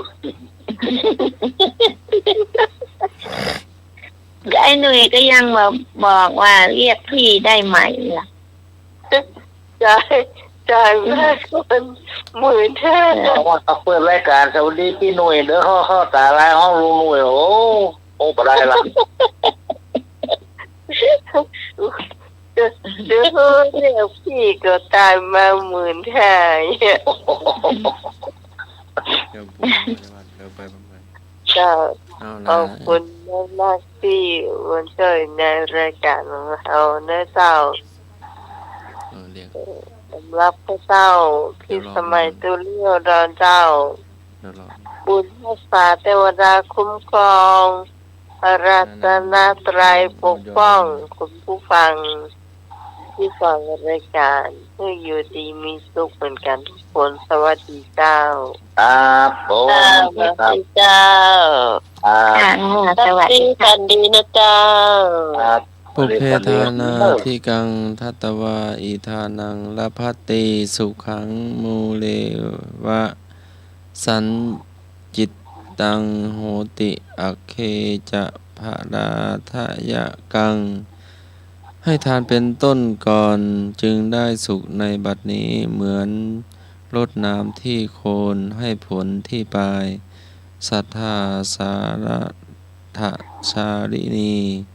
ค่ำคืนนี้ก็ไหว้พระสวดมนต์แผ่เมตตาหลับเป็นสุขตื่นมาเป็นสุขขอการนมัสการและเจริญพ